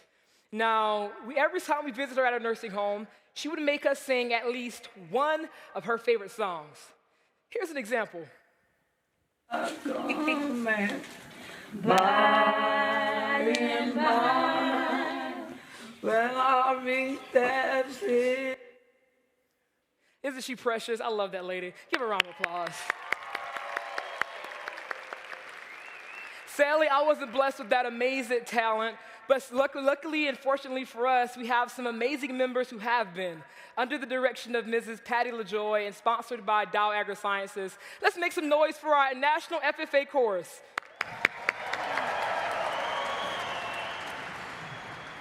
Hello, National FFA. My name is Haven Olson, and I represent the dairy state of Wisconsin. Hello, my name is Joshua Collins. I represent the Copper State of Arizona. Featuring soloists Leah Weniger from Wisconsin, Raymond Shanklin from Oklahoma, Amanda Reyes from Puerto Rico, and Anna Schwader from South Dakota, the 2017 National FFA Chorus proudly presents States Medley. As the flag covers the United States of America, FFA is a national organization that reaches from the state of Alaska to the Virgin Islands and from the state of Maine to Hawaii. I'm going back to Indiana, back to where I started from. I'm going back to Indiana, Indiana, here I come. In my Tennessee mountain home, life is as peaceful as a baby's sigh. In my Tennessee mountain home, crickets sing in a field nearby. I was born in Michigan, left my home in Michigan. That's why I wish again that I was in Michigan, down on the farm. I'm going to Montana to spend the winter. Well, I'm going to Montana to rest my soul. I miss those mountains when the laurels are in bloom and the southern stars are dancing round the North Carolina moon. 'Cause I live and breathe this Philadelphia freedom. Philadelphia freedom. I love, love, love you. Yes, I do. Orlando, Orlando. I love you, Orlando. SeaWorld and Disney and Pipeline. Golfing, golfing. Go to Hawaii, Hawaii. Straight to Hawaii. Do you wanna come along with me? Meet me in St. Louis, Missouri.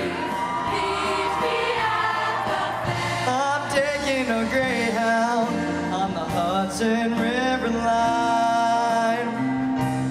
I'm in a New York state of mind.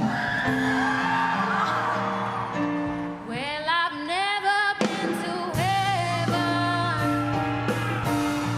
but I've been to Oklahoma. Good morning, Baltimore, Maryland. Someday when I take to the floor, the world's gonna wake up and see Baltimore and me. Come on, baby, don't you wanna go back to the same old place? Sweet home, Chicago. Cleveland rocks. Cleveland rocks. Cleveland rocks. Cleveland rocks. Cleveland rocks. Cleveland rocks. Cleveland rocks. It never rains in California. Don't be hard. It pours, man, it pours. Oh, black water, keep on rolling. Mississippi moon, won't you keep on shining on me? I'd like to hear some funky Dixieland. Pretty mama, come and take me by the hand. By the hand. Take me by the hand. Pretty mama, dance with your daddy all night I'd long. like to hear some funky Dixieland. Pretty mama, come and take me by the hand. Well, you get down the fiddle and you get down the bow. Kick off your shoes and throw them on the floor. Dance in the kitchen till the morning light. Louisiana Saturday night. God bless Texas with his own hands. Brought down angels from the promised land. Gave them a place where they could dance. If you wanna see heaven, brother, here's your chance. I've been sent to spread the message. God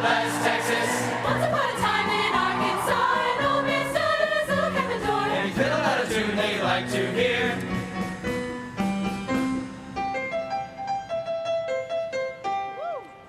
Taking our dance out of the city where the horse is fast and the girls are pretty.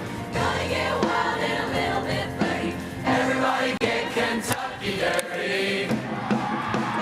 Bill went down to Georgia. He was looking for a soul to see. Ain't nothing sweeter than those Georgia peaches. He was in a bind, he was way behind. He was ready to make a deal. Ain't nothing sweeter than those Georgia peaches. From the mountain top, take away crash course. Know that there's always too far. Straight days I know I can't live alone. Hard ride, we'll lead the way to go. We are at the sail of flame, frozen and we all heading home.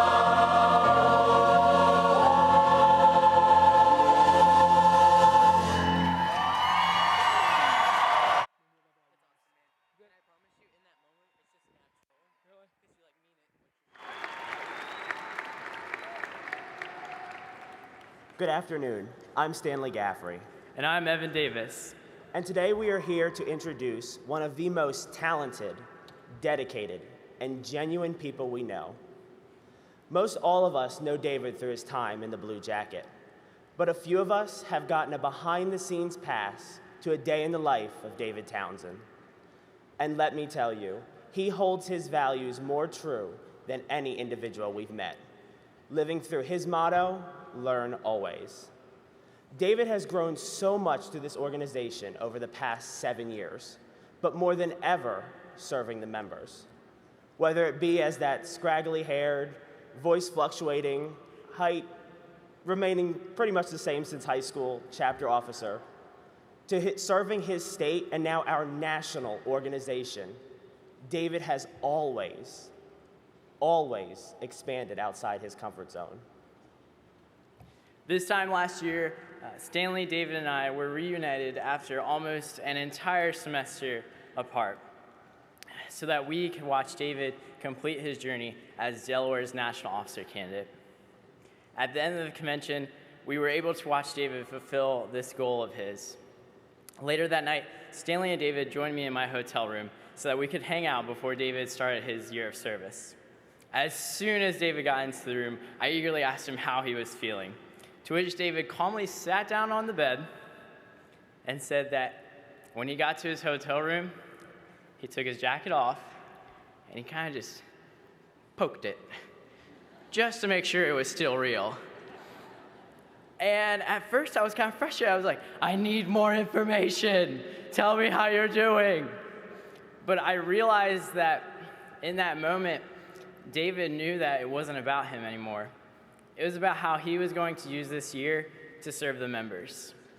And now, without further ado, the man, the myth, the legend, and our best friend. And your 2016-2017 National FFA President, delivering his retiring address titled Find Home, David Townsend.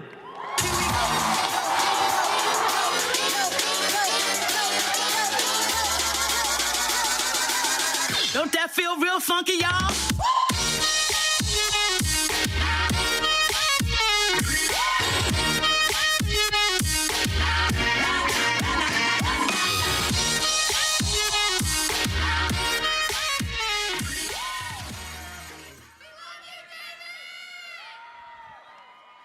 Growing up, most of us yearn for some kind of adventure.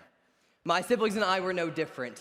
Our backyard was a setting for the lightsaber battles between the Sith Lords and Jedi Knights of Star Wars.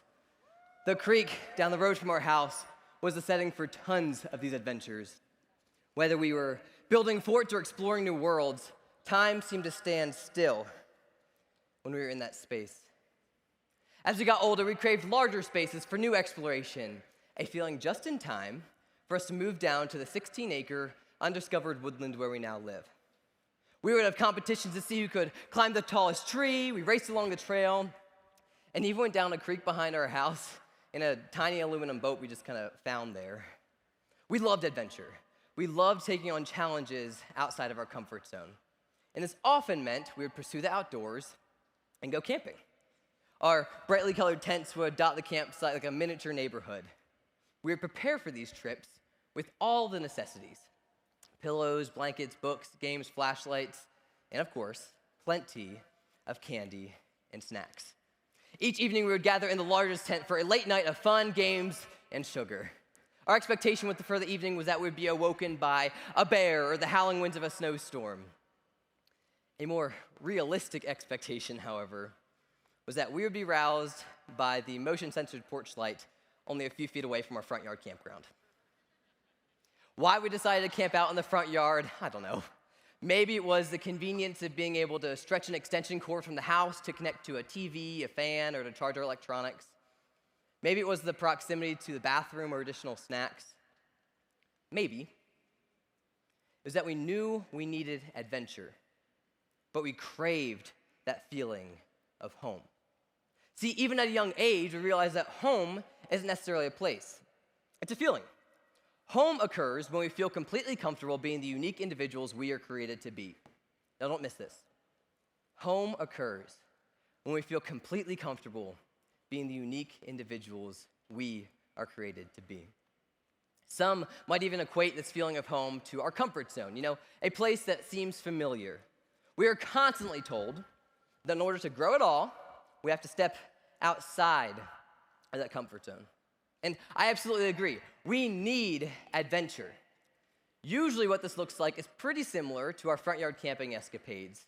We take small, calculated steps outside of our comfort zone and often bring that feeling of home with us. Or, in our case, we stay connected to home by an extension cord. What happens, however, when this situation of planned growth doesn't go as planned? You see, I like to call when we're able to step just outside of our comfort zone planned growth. With planned growth, we're going somewhere we've been before, like attending a conference for a consecutive year. A place that seems familiar, that we've been there before, and we feel slightly in control. With planned growth, we feel only partially uncomfortable and are able to successfully step just outside of our comfort zone into this little sweet spot called the growth zone. What happens, however, when we find ourselves in a situation that is completely new or out of our control? What do you do when something unexpected happens that takes you into the completely unfamiliar? What happens when instead of stepping just outside of that comfort zone, we are shoved and kicked into that zone labeled as panic? Things may not always go according to our plan, but things always go according to the plan for our lives. In these situations, it's not so easy to bring that feeling of home with us. I wager instead that in situations of unexpected growth, we must find home. The question now is, what are the benefits of finding home, and how do we do so in the first place? Finding home is about more than feeling comfortable. Finding home enables us to grow from an experience. Unexpected growth is an opportunity for even greater development than planned growth. When we are shoved and kicked outside of our comfort zone, either by ourselves or others, we get the choice to sink or swim. When we find home in a new situation, we swim. When we find home in a new situation, we are able to feel completely comfortable being the unique individuals we are created to be. And that is when those experiences are maximized. One of the greatest things about this year has been being able to travel around the country with my ukulele. I have really enjoyed maximizing experiences by finding home with those who also play the uke. From Josh in Mississippi to Madison in Georgia, I have been amazed at how many people I have gotten to meet this year that also play the uke. I've also really enjoyed getting to learn new songs as the year has gone on. And today, right here on stage, I've decided to maximize this experience by combining those two things. This is Braden, and this is Emily. About a month ago, I decided to rewrite a song by 21 Pilots called The Judge to be all about this concept of home I've been talking about. And today, with the help of Braden and Emily, and all of y'all, because this is real terrifying, real scary, and very, very new, we're gonna play and sing that song. There's gonna be a lyric video that's gonna help us out, so once you catch on, sing along with us. It's called Find Home.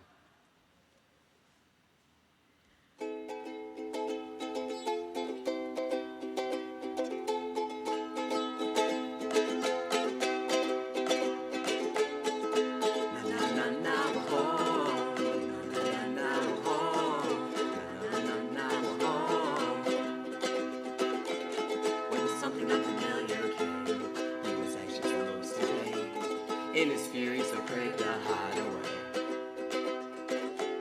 He must have forgot what grows in store. If he's brave enough to step up for more and seek something that makes him feel safe. Find our way through his unknown space. This we must embrace.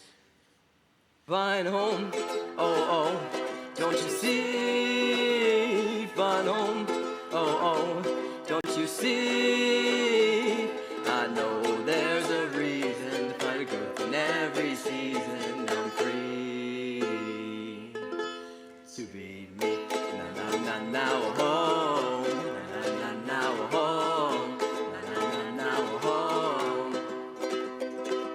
3 of us are in, but the 4th one's out. You can tell because it's been harder than the last night. As if a child comes out to reach that one to learn about, so I head out. Down a route, I think it's heading south. But as we search for connections, those of which we aren't without, you can tell there's no objections as a friendship starts to sprout. And now we walk about, and now we join the ones around, thinking, wow, home is found in more than just a house. To find our way through the unknown space, this we must embrace. Find home, oh oh, don't you see? Find home, oh oh, don't you see? I know there's a reason to find growth in every season. I'm free. I don't know if this song is just peculiar or is helpful. I don't know if this one is even influential. I don't know if this song is just peculiar or is helpful. I don't know if this one is even influential.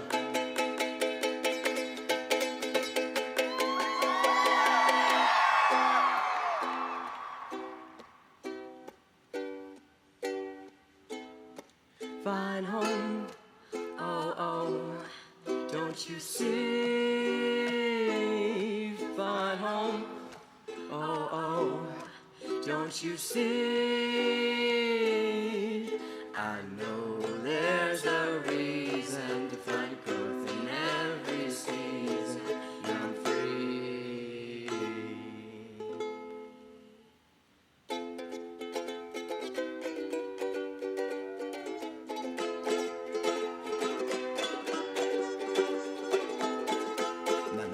Now home, na na na now home, na na na now home, na na na now home, na na na now home, na na na now home, na na na now home, na na na now home. Everybody, na na na now home, na na na now home, na na na now home, na na na now home.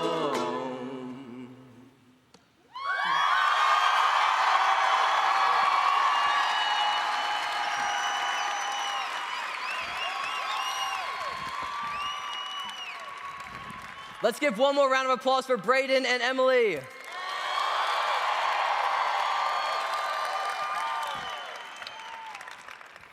When we are able to find home with people like Braden and Emily, or with something in common like playing the ukulele, we're able to maximize experiences like this. An experience doesn't have to be huge or grand to be maximized, however.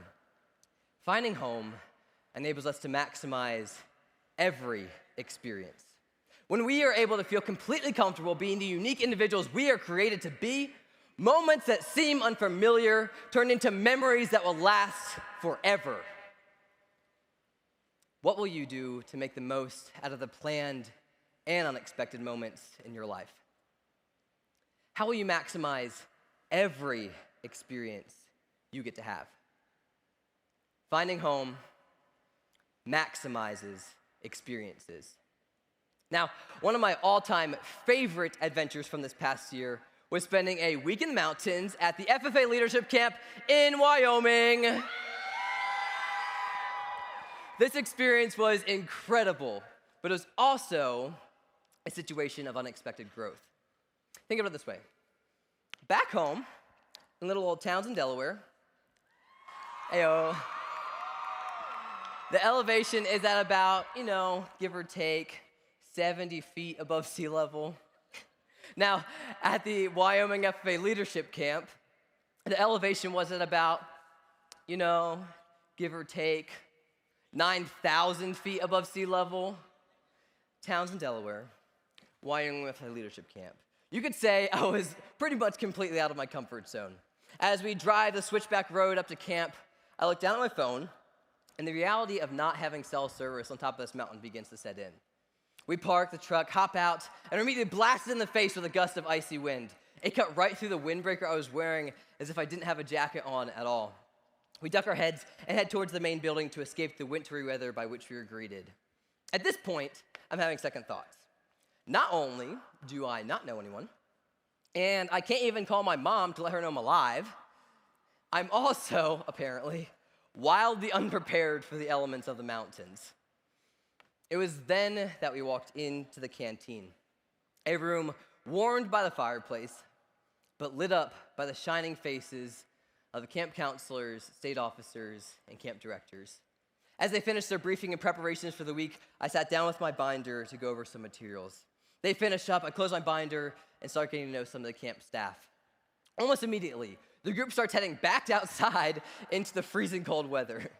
I follow, and as I'm fighting to stand upright in the blistering wind, I realize what's about to go down. A tournament on the volleyball court. Winners take all, losers have to clean the bathhouse before members arrive the next day. High stakes. I immediately joined the state officers team, and with every point that we win, we celebrated with our ode to Pitch Perfect. If you know it, do it with me. You've been cut off. And then with every point that was scored against us, we rallied with encouragement and high fives for one another. We battled back and forth with the counselors' team. And as the blistering wind turned into sideways snow and then horizontal, this is not how weather works. Blistering wind, sideways sleet, and then horizontal snow. We battled that too. We played volleyball in the sideways snow for a solid 2 hours. And while we may have lost to the counselors and the camp directors, I couldn't help but feel right at home with these folks I now call friends. The same thing continued to happen the next day as members arrived and we played volleyball in the sideways snow for another couple of hours. And throughout the week as we experienced sessions, workshops, reflections, and so many other activities. This feeling of home didn't seem to come as a result of anything I had done either. FFA members were helping others feel right at home, myself included. What I quickly realized is that we find home and we help others find home in the same way, by finding something familiar. This looks like discovering something new about a person you just met, or creating a shared experience with the people around you. When you help others find home, you find home too. It works both ways. Those counselors, camp directors, and state officers helped me feel right at home on that volleyball court by discovering something that we had in common, a love for competition and volleyball, and also creating a shared experience through that volleyball tournament. This is not a novel experience. That day on the volleyball court, that week on top of a mountain in the Wyoming FFA Leadership Camp, or even this year serving as a national officer, we are able to help others find home every single day. Say you are a state officer this year, like Sam Jesse from Wisconsin, serving your state association by delivering workshops at chapter visits. Help those members feel right at home by creating experiences that enable them to share who they truly are and connect with others. What if you're a senior FFA member like Carly Buckaloo in Georgia? Help members in your chapter find home by befriending someone new to the chapter and then genuinely caring about helping them feel welcome, just like Carly does at Eastside High School. Say you're new to the chapter in your first or second year in FFA, like Abby, Ethan, Logan, and Alex from Stockbridge Valley FFA chapter in New York. You too, you also have the power to help others feel right at home by reaching out and searching for something in common with people you may have never met. Regardless of position or title, whether we are here for our first national convention or our last, no matter if you are a freshman, a parent, an alumni member, a sponsor, an officer candidate, or anyone else, you have the power to help others feel right at home. How are you doing with this? When was the last time you stepped out of your way to help someone else feel welcome? Or, on the flip side of that, think about a time where you felt alone and isolated in a new situation. What did you do? Or the better question, what did you not do? Instead of simply throwing a pity party for ourselves, reach out and help someone else feel right at home. The byproduct of that is that we ourselves then feel right at home. But the even greater result is that person feels welcome in a situation where they might feel all alone. These members from all across the country have helped others find home. How will you? Finding home equals helping others. Never stop exploring reads the tag on the pitch tent in my front yard. A subtle call for adventure in pursuit of the unknown. Now, that adventure may be planned, like camping out in the front yard as kids, or it may be more unexpected, like camping at 9,000 feet on top of a mountain in Wyoming. Regardless, the expectation is a need for adventure outside of our comfort zone. When that adventure takes us to the uncomfortable, unfamiliar, and unexpected, what will you do? We must find home. No, literally, find home. Helping others maximizes experiences. Home. Helping others maximizes experiences. When we are able to feel completely comfortable being the unique individuals we are created to be, we are able to truly find home. Home isn't necessarily a place, y'all. It's a feeling. A feeling that we are meant for more than this temporary home. A reminder that what we're experiencing is the very best it can be. That feeling comes from helping others. The greatest experience of growth is a direct result of helping those around us. Don't you see? Finding home starts with helping others. Then and only then are the experiences you and I get to have maximized. Those members and staff in Wyoming helped me feel right at home. Braden and Emily decided to help, which made that experience the very best it can be. And my siblings helped me discover the joys of God's creation by starting with adventures that started right where we were planted, in our yard. These experiences and every event that is planned for our lives is able to be its very best when we decide to help others. We are called to love those around us. We exist to give ourselves away. Life is an adventure, but that adventure is a choice. We can choose to live each day for the good of ourselves, or we can choose to use our gifts and talents for the good of those around us, to take advantage of every moment we have in this life and use it to serve others. What will you choose? Find home for others, for yourself, for this world. Helping others maximizes experiences. It really is that simple, y'all. Find home. I'm going home. I'm on my way home. I'm going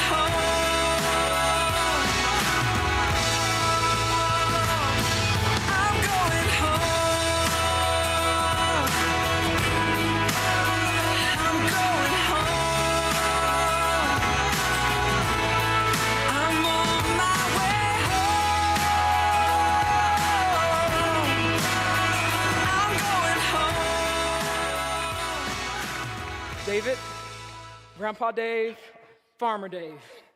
Your thoughtfulness, humility, and quirkiness have given our team life.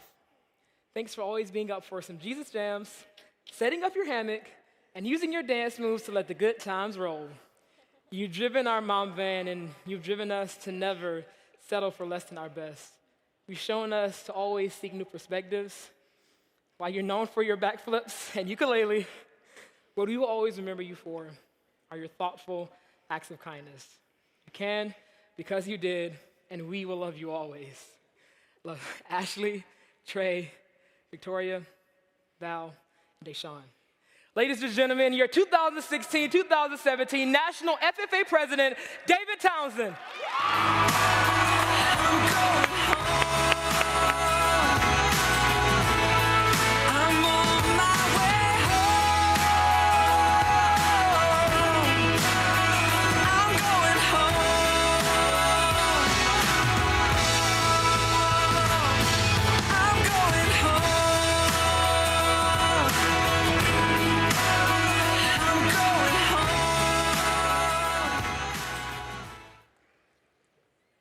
Lesson 6 that Grandma Rosa has taught me, like Dorothy, is that there is no place like home.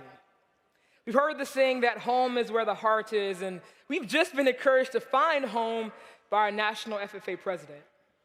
As national officers, we leave our families and homes to establish a new family with 5 complete strangers and a new home with all of you.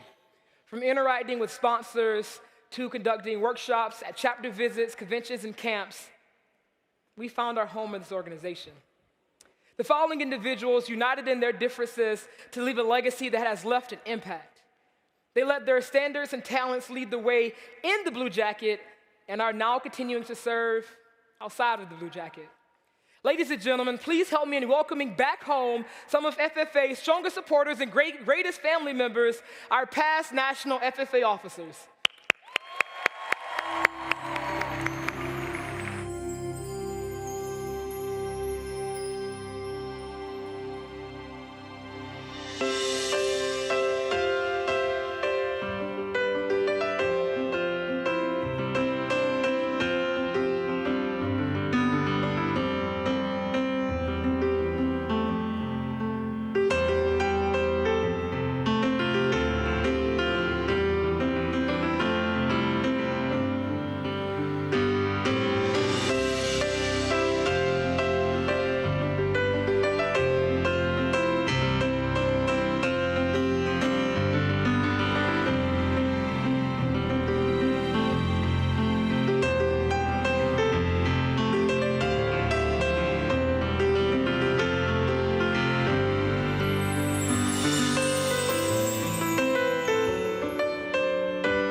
We would once again like to thank our past national officers for returning home. Let's give them one more large round of applause.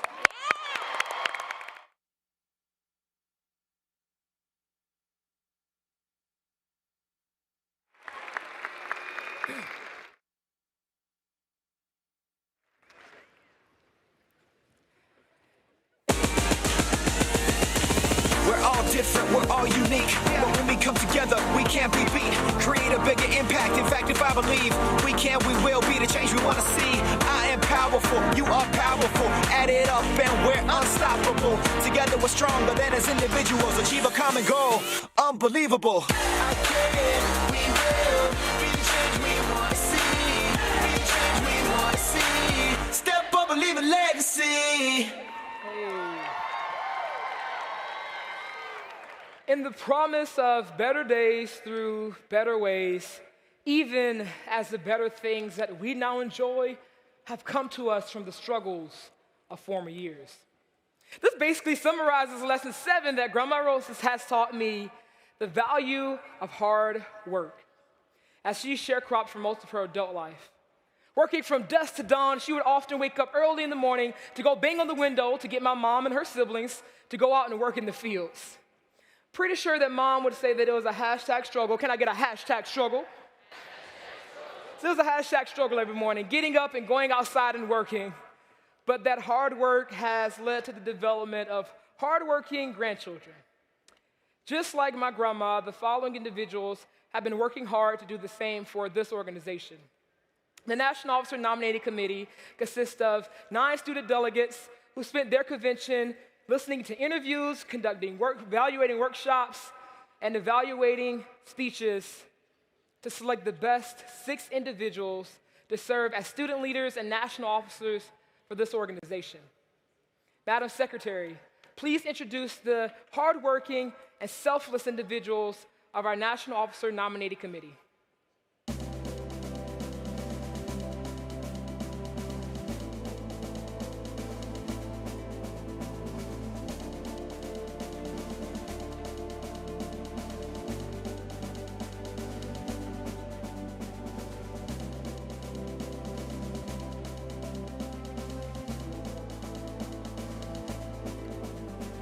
The 2017 members of the National FFA Officer Nominating Committee are Sierra Bryant, California;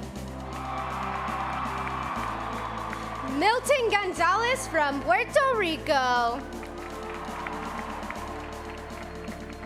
Megan Gold from Washington; Desiree LaFontaine from Connecticut; Anna Catherine Wayne from South Carolina; Sally Albers from Wisconsin; James Cash from Kentucky; Caitlin Bonabus from Kansas; and Jason Edmondson, Committee Chair from Texas. Let's show these members how much we appreciate their hard work this week.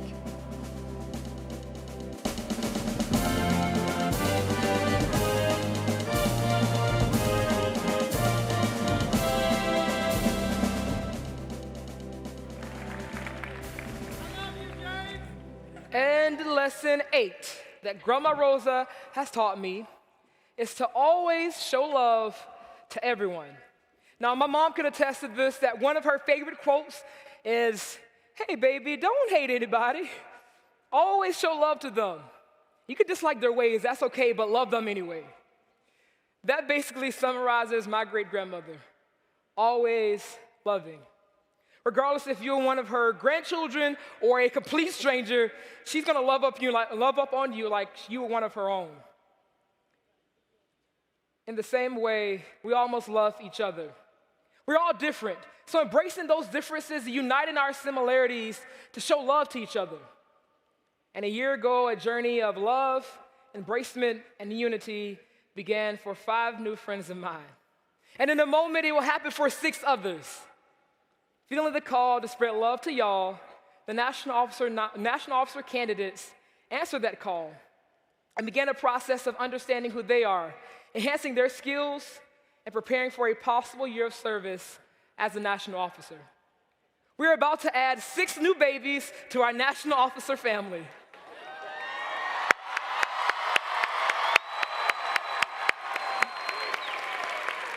And I think you heard me correctly. Here's the moment we have all been waiting for, the announcement and installation of our 2017-2018 National FFA Officer teams.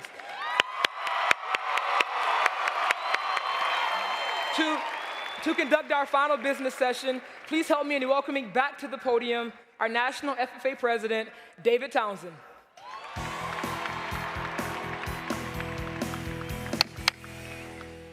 The final delegate business session will come to order. First, let's quickly review the delegate process.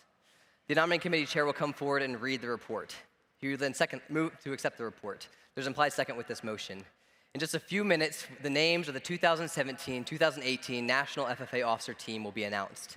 The individuals running for this position have undergone an intense interview process where they were evaluated on their ability to deliver speeches, facilitate workshops, and answer questions about the agriculture industry, the FFA, agriculture education, and the issues which they face.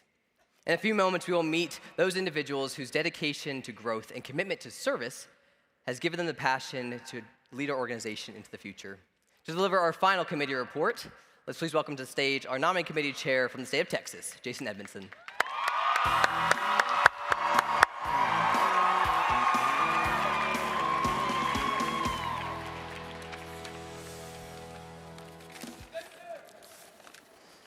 Before we announce the candidates the committee selected, I'd like to take a moment to recognize the 3 individuals who served as adult consultants to the nominating committee this week. Miss Heather Dye from the state of Nevada, Mr. Stephen Gass from the state of Tennessee, and Dr. Jessica Blythe from the state of West Virginia. Additionally, please join me in thanking your National FFA Advisor, Dr. Steve Brown, the National FFA Treasurer, Nancy Trevette, the National FFA Board of Directors, and finally, your National FFA staff, including Kisto Lucero and Blaze Curry, for their dedication and service to the National FFA organization and the National Officer Team.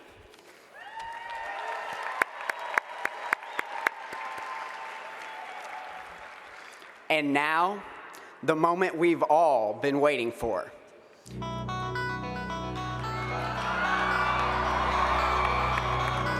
We, the nominating committee, have given careful and deliberate consideration to all the applicants running for national office. The committee nominates the following slate of candidates to the delegates of the 90th National FFA Convention to serve as national officers for the year 2017 through 2018.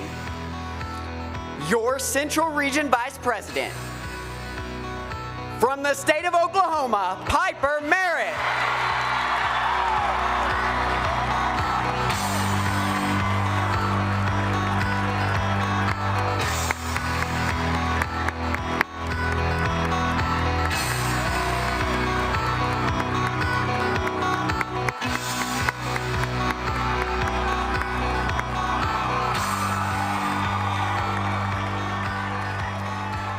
Your Southern Region Vice President, from the state of Georgia, Ian Bennett.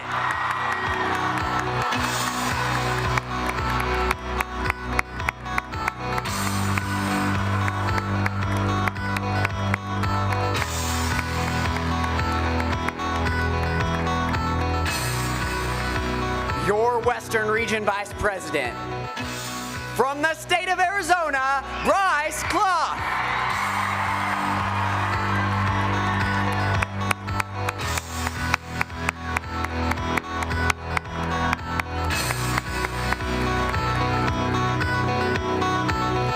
Your Eastern Region Vice President, from the state of Kentucky, Gracie Furnish.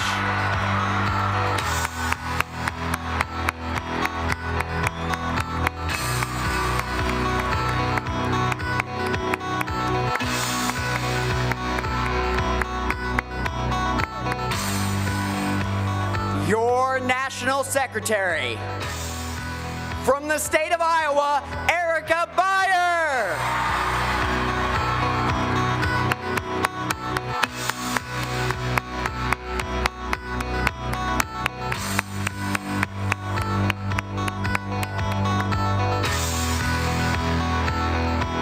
And finally, your national president for the 2017 to 2018 year. From the state of California, Brianna Holbert.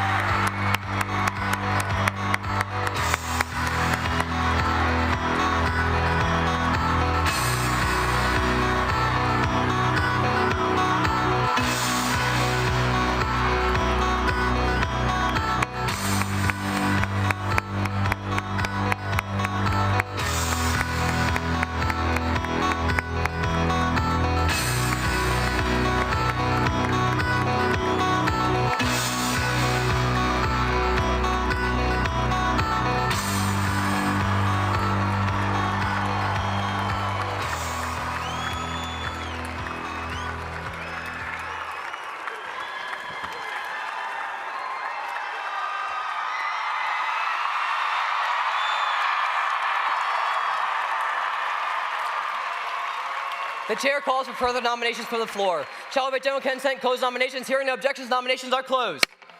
Thank you. We will now entertain a motion to elect the proposed nominees to the respective national offices. I move to elect the proposed nominees as listed on the nominating committee report to the respective national offices. There's an implied second with this motion. It's been properly moved and seconded to accept the proposed nominees to respective national offices. Is there any discussion? Discussion. Hearing none, we'll proceed to vote. All those in favor signify by saying aye. All opposed signify by saying no. Motion passes. I now present for the first time the 2017-2018 National FFA Officer Team.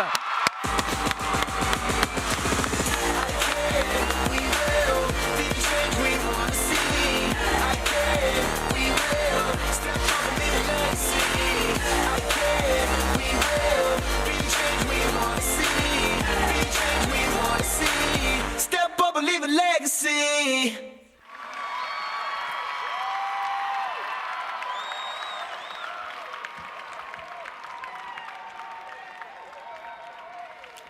While the newly elected officers are catching their breath, we have the opportunity to be entertained for the final time by a group of talented individuals who have been entertaining us all week. Under the direction of Mr. Joe and Patty LaJoy for their final time and sponsored by Dow AgriSciences, please welcome back our National FFA Band and Chorus. As an FFA member, I know that I can make an impact. Together, we can transform ourselves, our chapters, and our communities. My name is Emily Kammer, and I proudly represent the Cornhusker state of Nebraska. Help me in welcoming our soloists, Carly and Jerica from Montana, as we perform I Can, We Will, an original composition by our very own Melissa Sales. I can.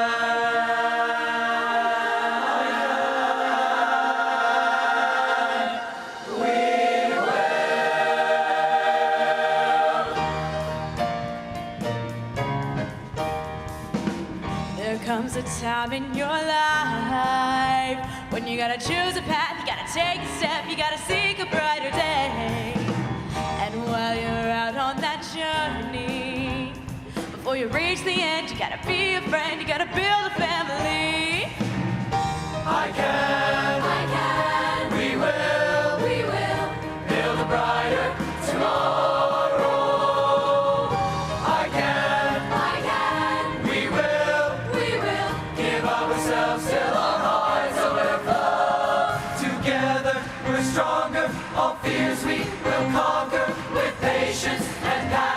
Turn thoughts into actions. I can, we will. Even on your darkest days, you gotta find some faith. Never give up hope. Let your heart lead the way. If you want to succeed, know when to lead, know when to learn. Be the best you can be. I can, we will. Build a brighter tomorrow.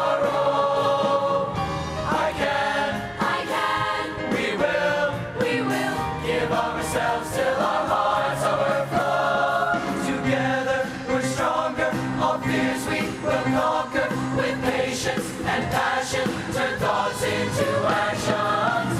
I can, we will. A voice in the darkness, singing the truth in my heart, inspiring others to join in, And together the harmony leads to a new song. Yes, and I can, we will build a brighter tomorrow. I can, we will give of ourselves till our hearts overflow. Together we're stronger, all fears we will conquer with patience and passion. Turn thoughts into actions. I can, we will.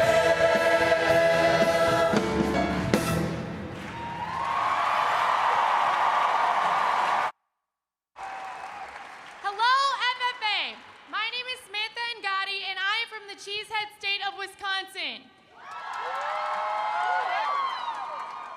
Rock with us now as your 2017 National FFA Band presents a piece honoring the beloved and late Dick Clark, the legendary host of American Bandstand and New Year's Rockin' Eve. Please enjoy Rock, Roll, and Remember.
Before we install,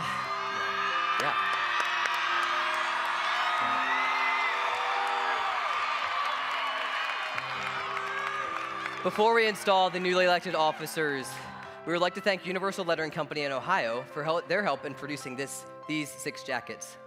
On Friday afternoon, after the final decision was made, Universal Lettering Company was contacted with the official and confidential lists of these new officers' names. The jackets were then produced overnight and delivered here to convention in 6 specialized boxes. Let's have a huge round of applause for Universal Lettering Company in Ohio for their expedient and quality of work in producing these jackets.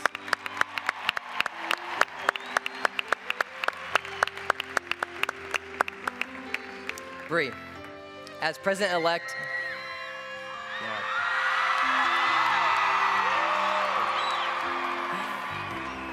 As president-elect, you have been selected by your fellow members to be the leader of our organization for the coming year. You are therefore responsible for guiding our organization in all its worthy undertakings.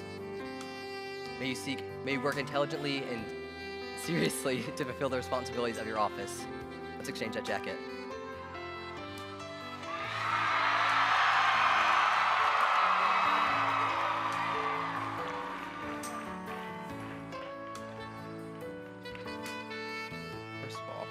Let's do this.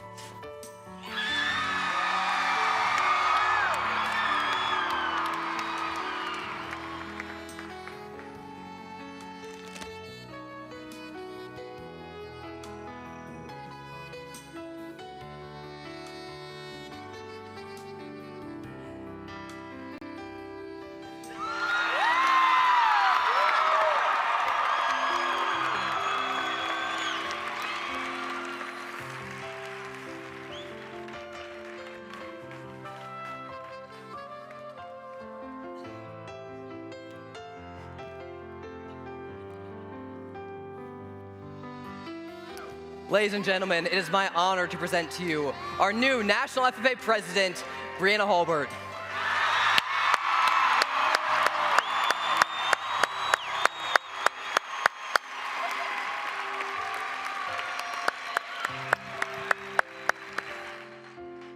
Gracie, as Vice President-elect, your record of accomplishments indicates that you have those qualities of leadership which we should all possess.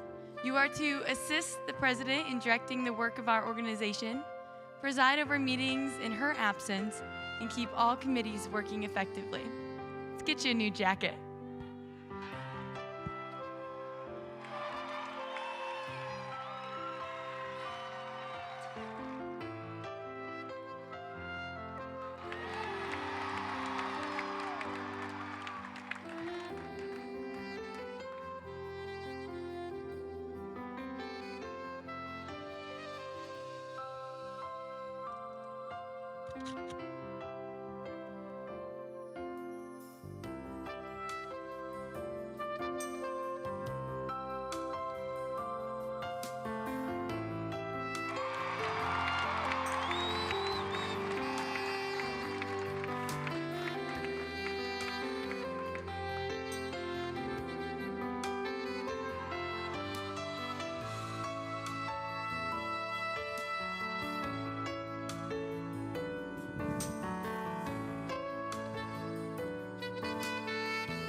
Ladies and gentlemen, your 2017-2018 Eastern Region Vice President, Gracie Furnish.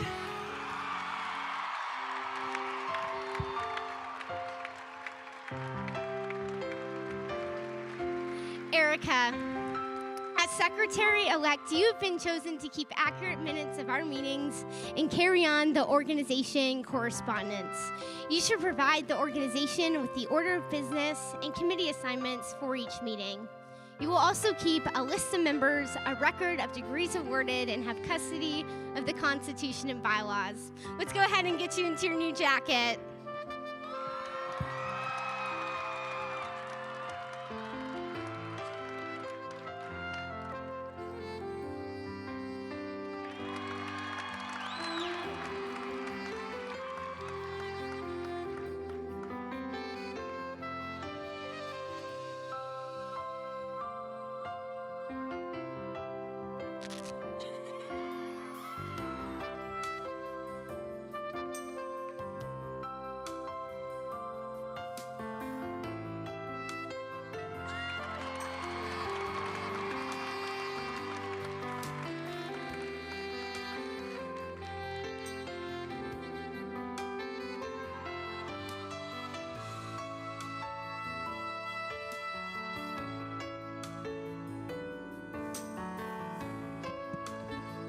Ladies and gentlemen, your new National FFA Secretary, Miss Erica Beyer.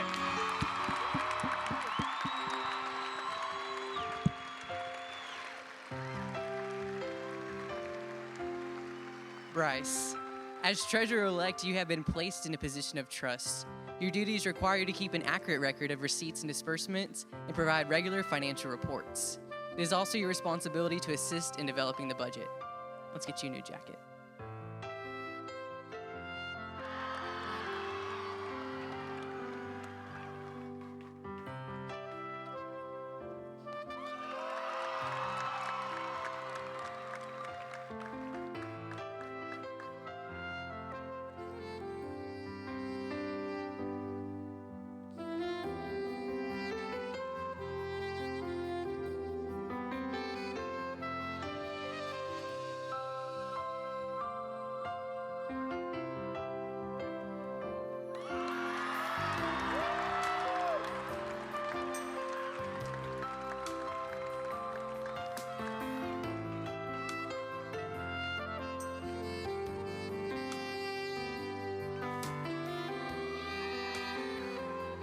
Ladies and gentlemen, your new Western Region Vice President, Mr. Bryce Clough.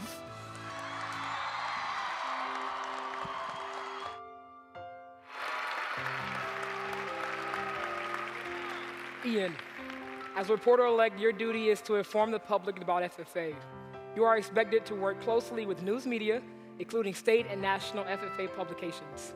You should keep a record of photographs and articles published concerning the FFA and its members and be responsible for compiling our FFA history.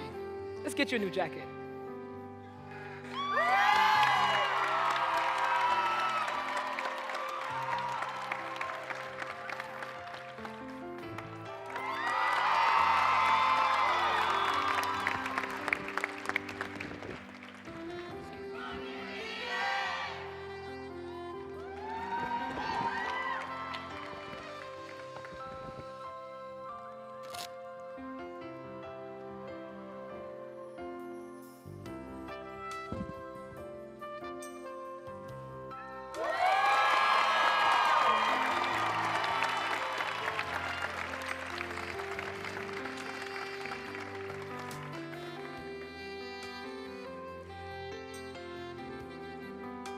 Ladies and gentlemen, your new Southern Region Vice President, Ian Bennett.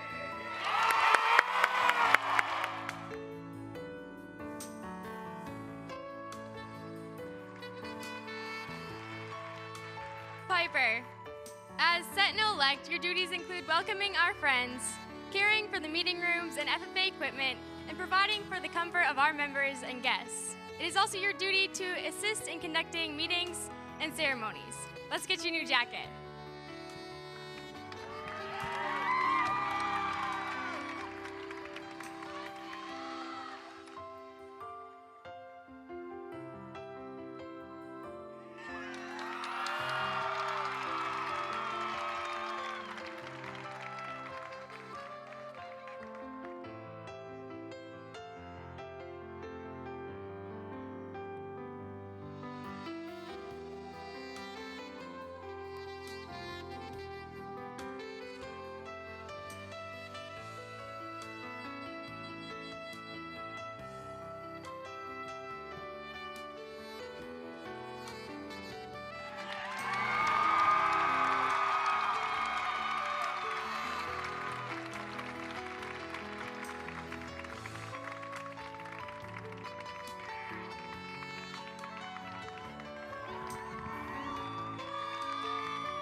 Ladies and gentlemen, your new National FFA Central Region Vice President, Piper Merritt.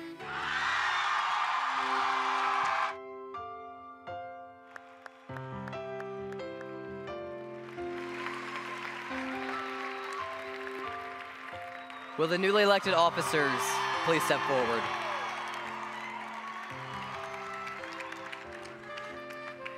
It is an honor to serve as an officer in the FFA. From time to time throughout the year, you may encounter difficult problems, but through cooperation, hard work, and dedication, you will succeed, and the FFA will prosper. Do each of you accept the responsibilities of your respective office, and will you do your best to uphold the ideals and principles of the FFA? If so, answer, we do. We do. Ladies and gentlemen, it is my honor to present to you the 2017-2018 National FFA Officer Team. I now declare each of you properly and duly installed into the elected office to the respective office to which you were elected. Retiring officers, please escort the newly elected officers to prepare to receive the convention gavel.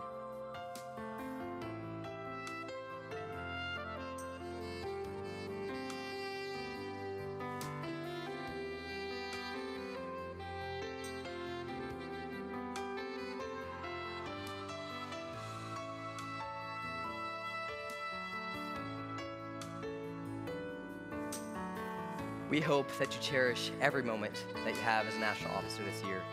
The year will fly by, but know that you play an instrumental role in engaging students from across the country and helping them discover their passion for agriculture and leadership. We are so excited for you guys to go on this journey together as a team and for you to impact the lives of FFA members everywhere.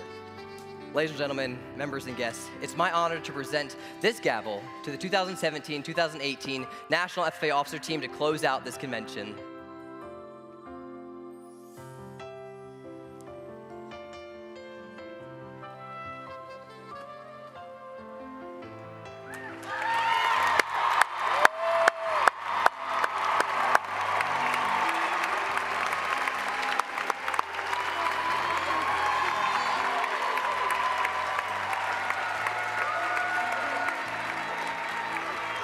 It is my pleasure to turn over the lectern to our new 2017-2018 National FFA President from the state of California, Brianna Holbert.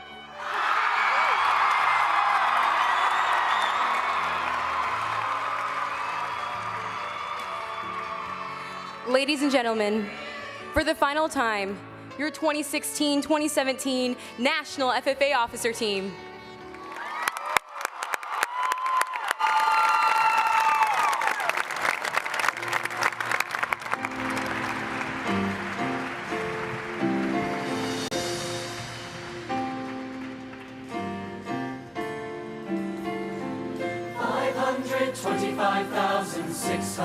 Minutes, 525,000 moments so dear, 525,600 minutes. How do you measure a year? In daylights, in sunsets, in midnights, in cups of coffee, in inches, in miles, in laughter and strife. 525,600 minutes. How do you measure a year in the life? How about love? How about love? How about love? Measuring love. Seasons of love.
making this year a masterpiece. Thank you for teaching me what it means to love. Thanks for showing me your best love. Thanks for helping me find home. Thank you for making this year worth it. Thank you for this incredible chapter.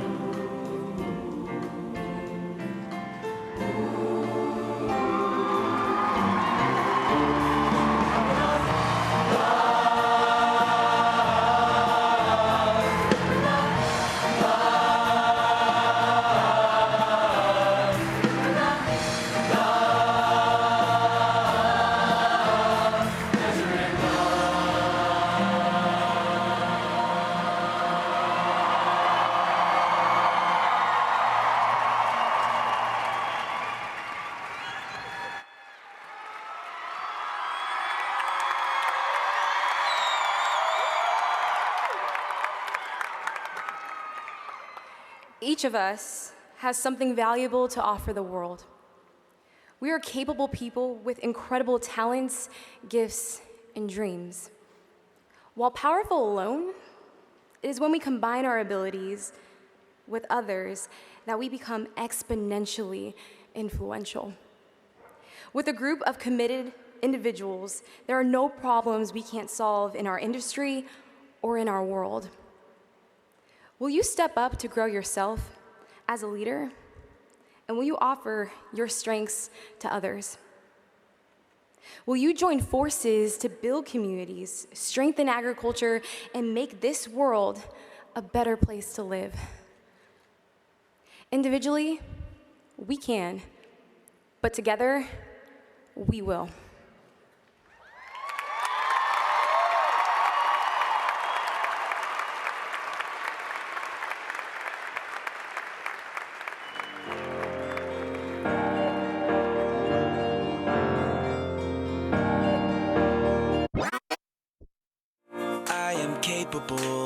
We are unstoppable. It starts with you.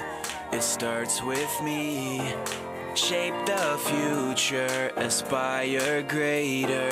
It starts with us. It starts with we. Together we stand, united together. We better this land. Better this land. Rise up to the challenges, strive for greatness. I can, but together we will. I can, but together we will. I can, we will, be the change we want to see. I can, we will, step up and leave a legacy. I can, we will, be the change we want to see. Be the change we want to see. Step up and leave a legacy. Embrace our difference, unite in similarities. See your potential, discover your ability. Where we live and where we lead, where we serve every single day. Our jackets, our standards, our talents lead the way. I can, we will make the promise of better days. Make the promise of better days. I can, we will, be the change we want to see. I can, we will, step up and leave a legacy. I can, we will, be the change we want to see. Be the change we want to see. Step up and leave a legacy. We're all different, we're all unique. But when we come together, we can't be beat. Create a bigger impact. In fact, if I believe we can, we will be the change we want to see. I am powerful, you are powerful. Add it up and we're unstoppable. Together we're stronger than as individuals. Achieve a common goal. Unbelievable.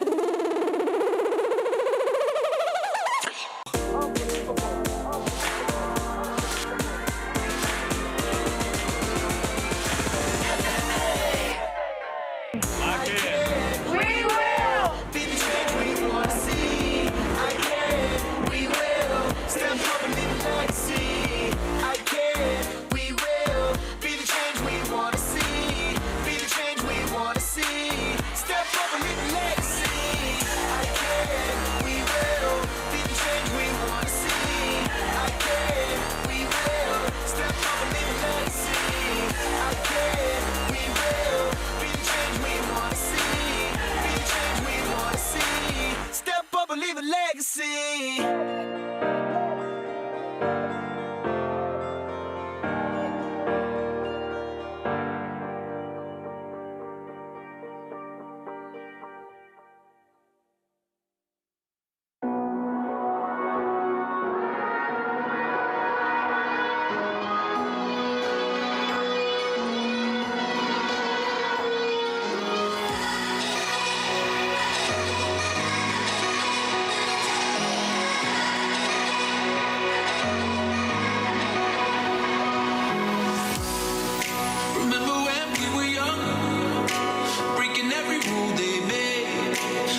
change what we done. It made us who we are today. I'm taking every chance I get to make it so you won't forget who we are, who we are. This is what we started. This is what we started. They can't hold us down. There'll never be, never be, never be, never be us.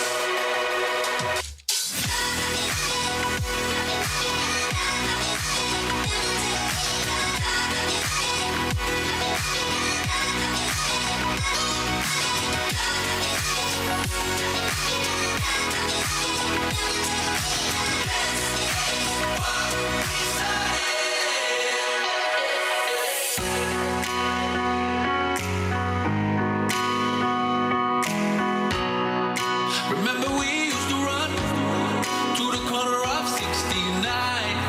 Yeah, they would come chasing us. We find a new place to hide out, making our plans to break out. Give me your hand and they will know who we are. This is what we started. This is what we started. They can't hold us down.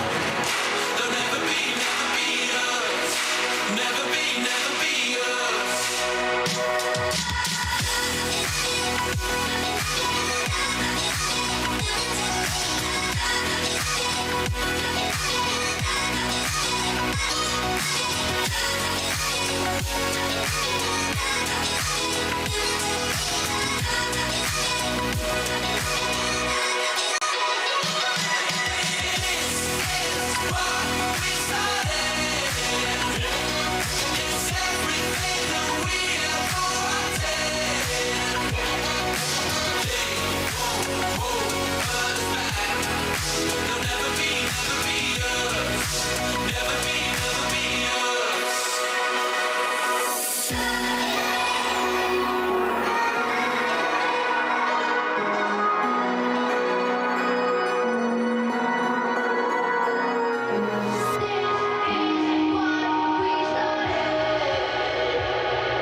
Madam Secretary, do you have a record of any further business which should now be transacted? I have none, Madam President. Does any member know of any new or unfinished business that should properly come before this convention? We are about to adjourn this, the 90th National FFA Convention and Expo. As we mingle with others, let us be diligent in labor, just in our dealings, courteous to everyone, and above all, honest and fair in the game of life. Fellow members and guests, please join me in a salute to our flag.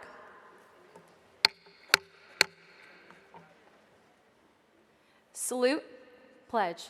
I pledge of allegiance to the flag of the United States of America and to the republic for which it stands, one nation under God, indivisible, with liberty and justice for all.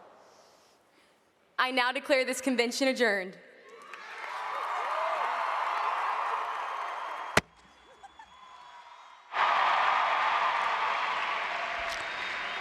You can feel the excitement in Bankers Life Fieldhouse. What an exciting afternoon for all of us, but especially for the new officer team.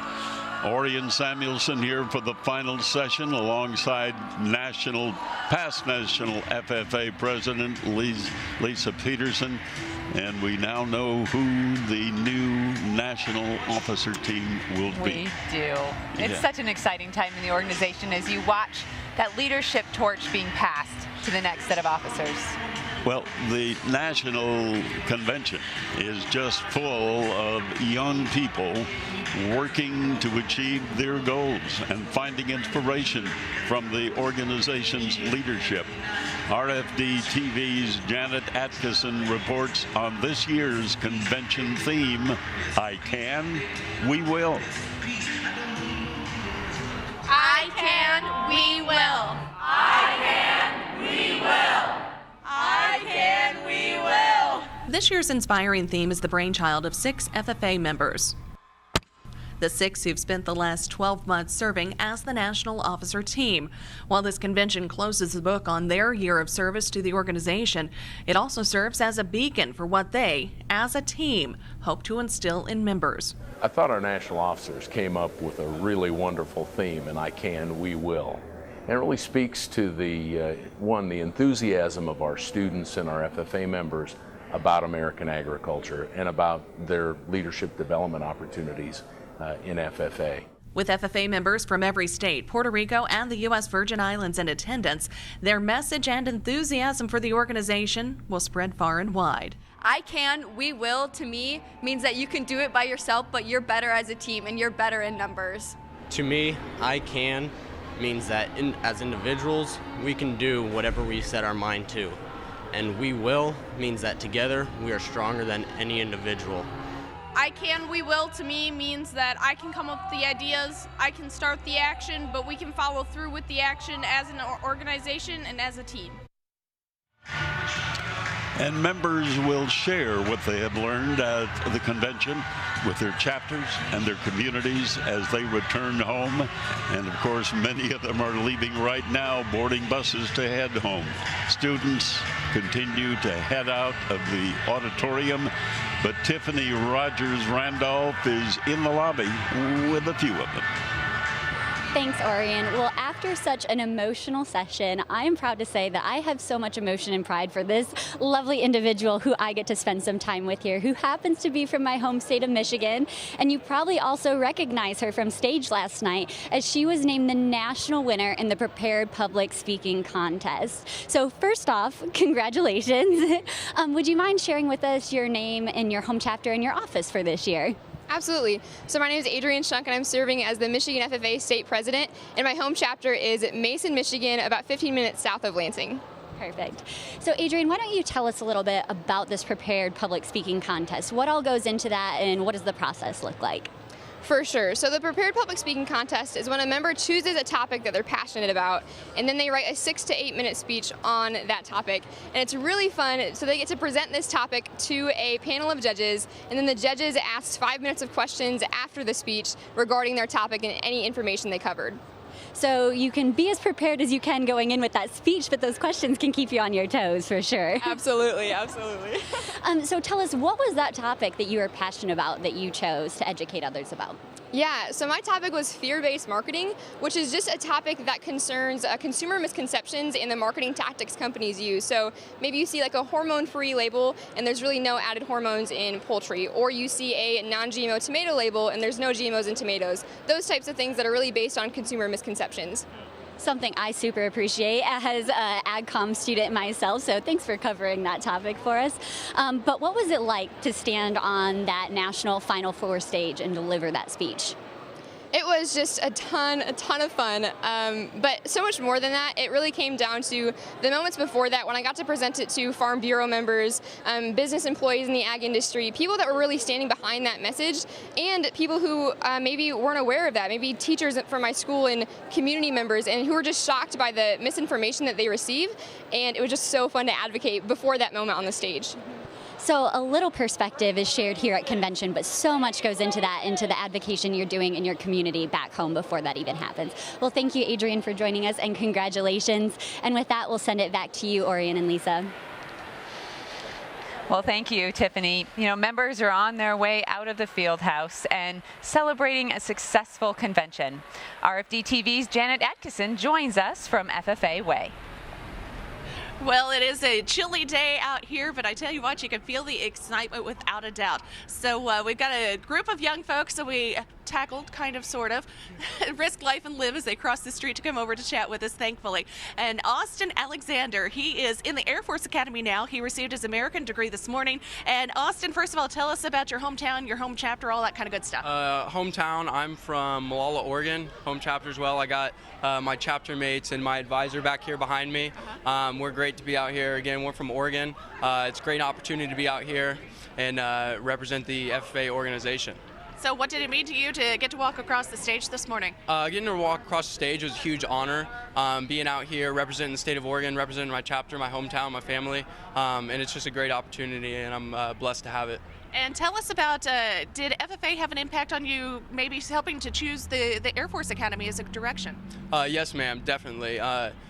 Besides just FFA helped in general with service and commitment and duty, and I transferred that and then took it to the Air Force Academy and was able to have some of those same values that the service represents as well.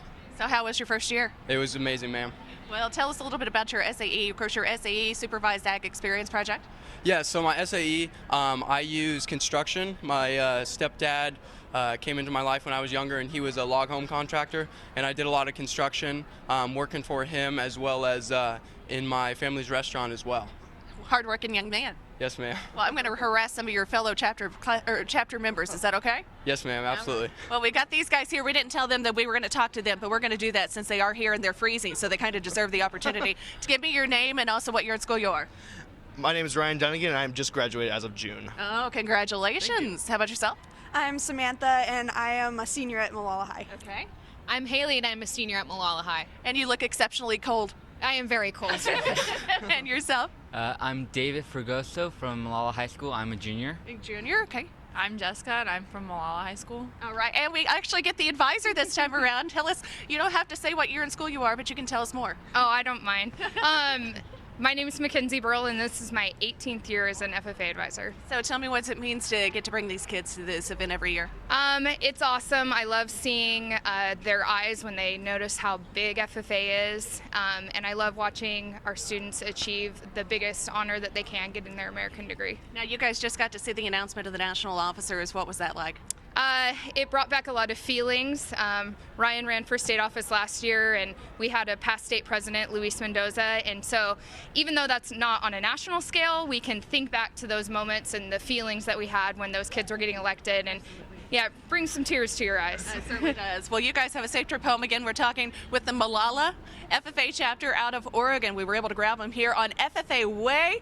And, of course, we've got folks that are heading out of town because a lot of them have a long way to go to get home. So we wish everybody safe travels and hope they will join us again next year for the National FFA Convention.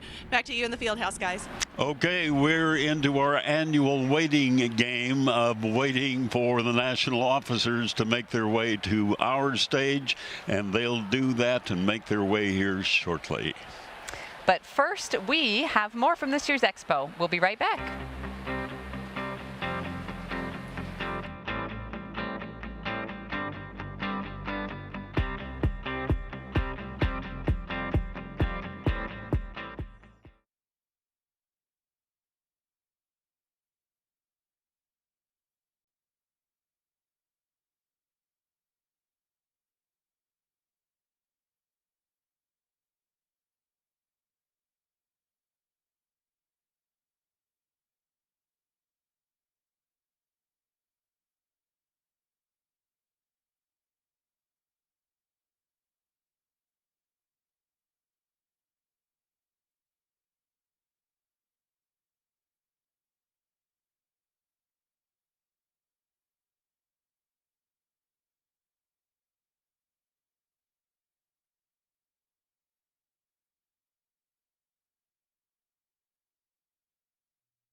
While we were eating at Ruth's Chris, our ag advisor actually ran into the glass door while he's trying to text and walk at the same time.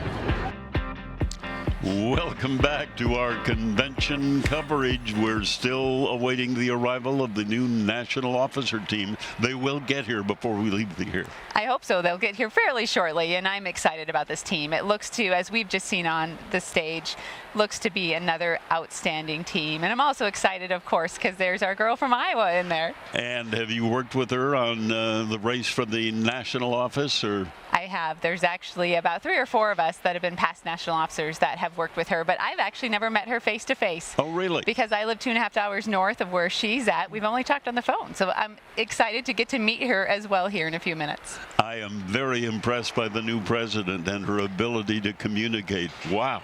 And, you know, just think about it. When you look at officers from the beginning of the year to the end of the year, you see such growth in their professionalism, in their ability to speak.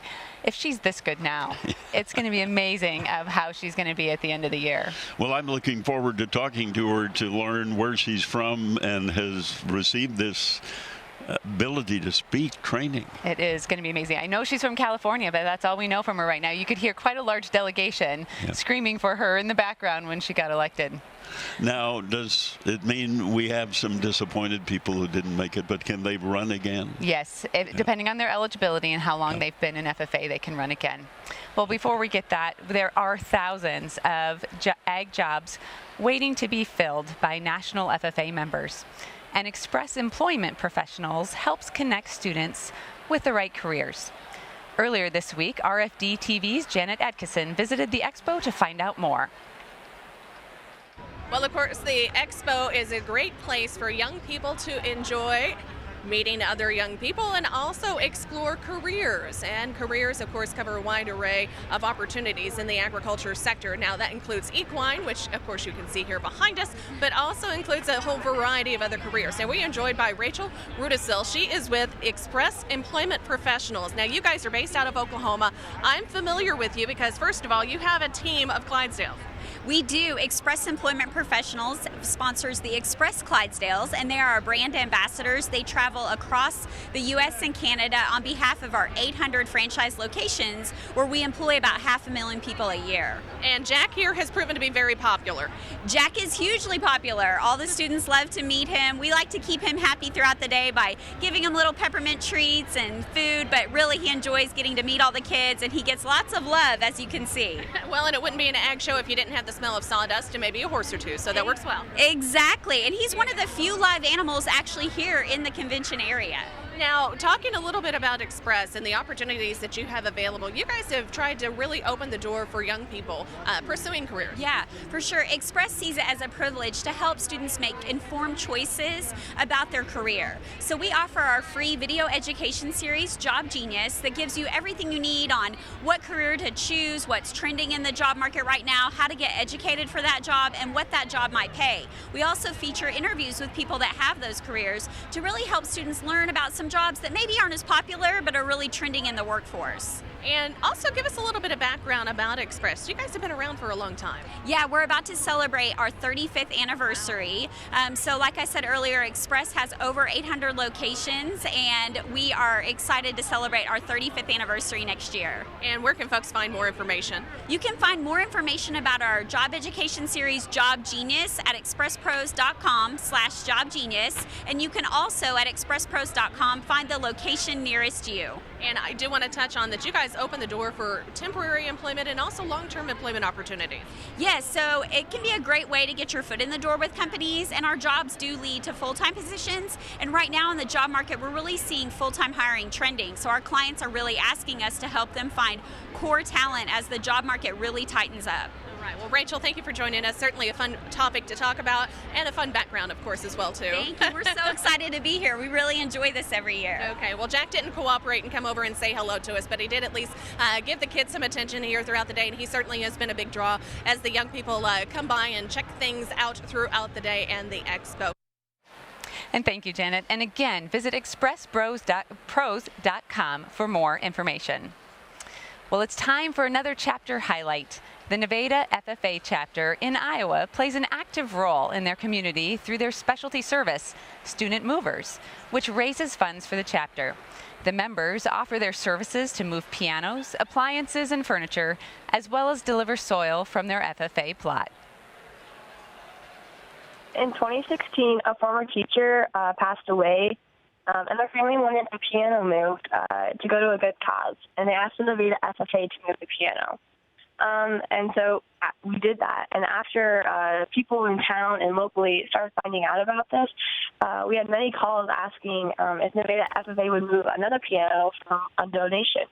So at first, we just did 1 or 2 a month in the fall of 2016, and then we kind of started adding a couple more.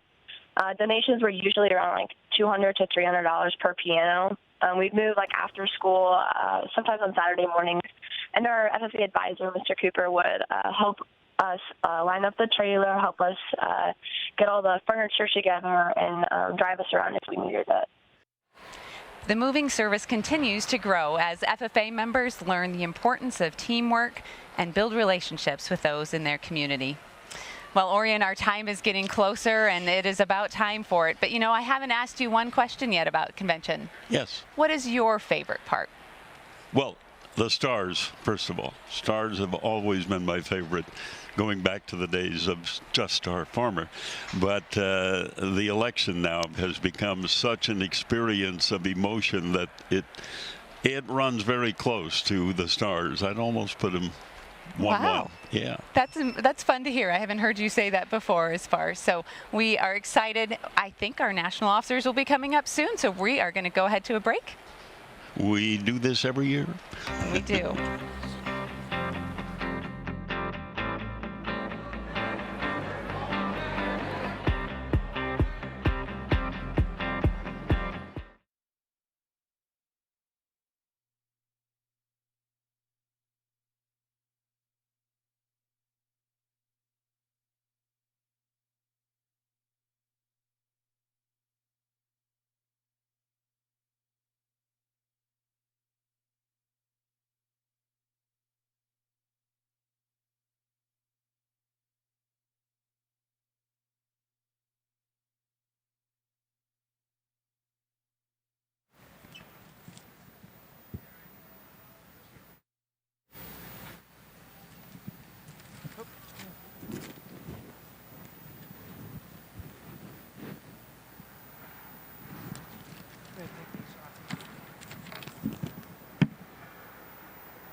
This is going to work. We're going to go to you first. Okay.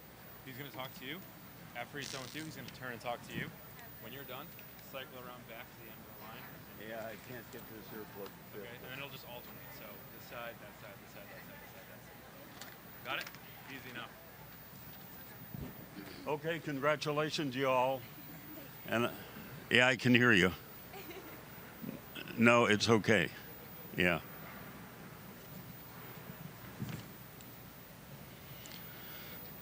To my right, you're Gracie. Yes, sir. Okay. And you're Ian Bennett? Yes, sir. Okay. Ian Bennett. All right, here we go. My opening question will be the same to each of you.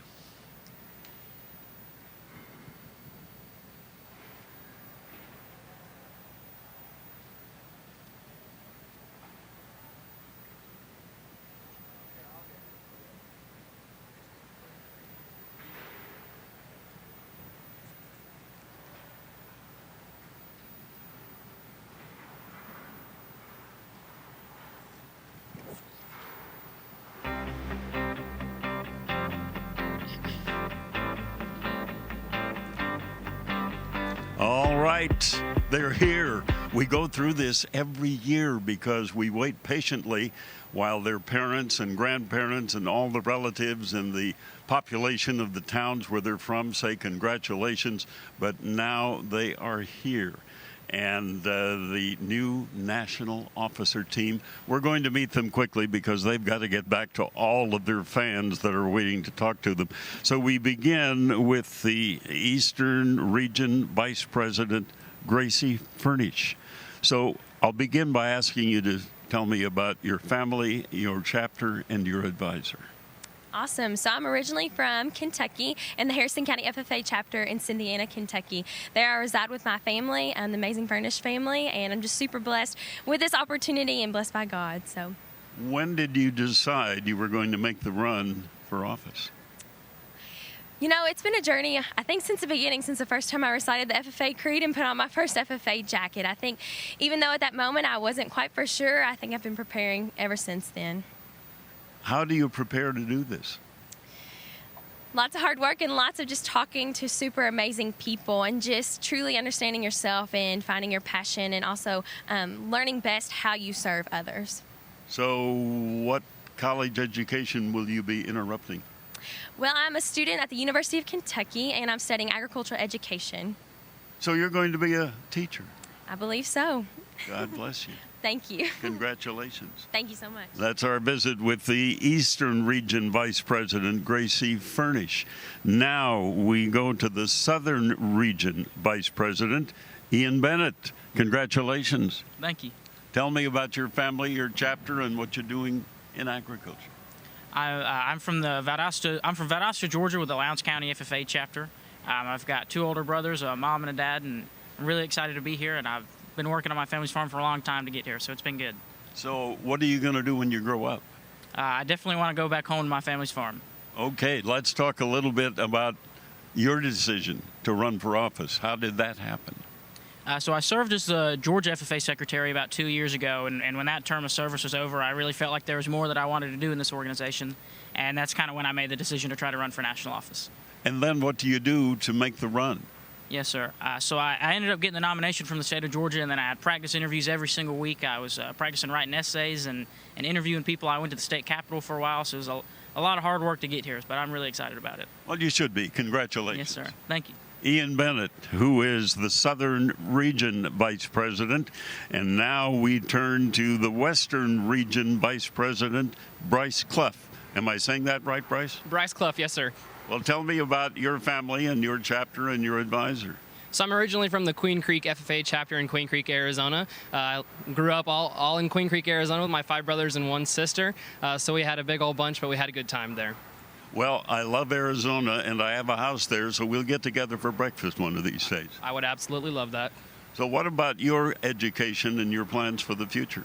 So I'm currently a student at the University of Arizona majoring in agricultural education. So I plan on becoming an agriculture teacher and FFA advisor. 2 agriculture teachers already, and we have a shortage, so you're going to help solve that problem. Yes, sir. Okay. Well, congratulations, and we'll see you throughout the year. Thank you. Okay. Next, we go to the Central Region Vice President. And I happen to know a lady who is very proud of you, a former FFA president, and that's Lisa Peterson. She's been talking about you.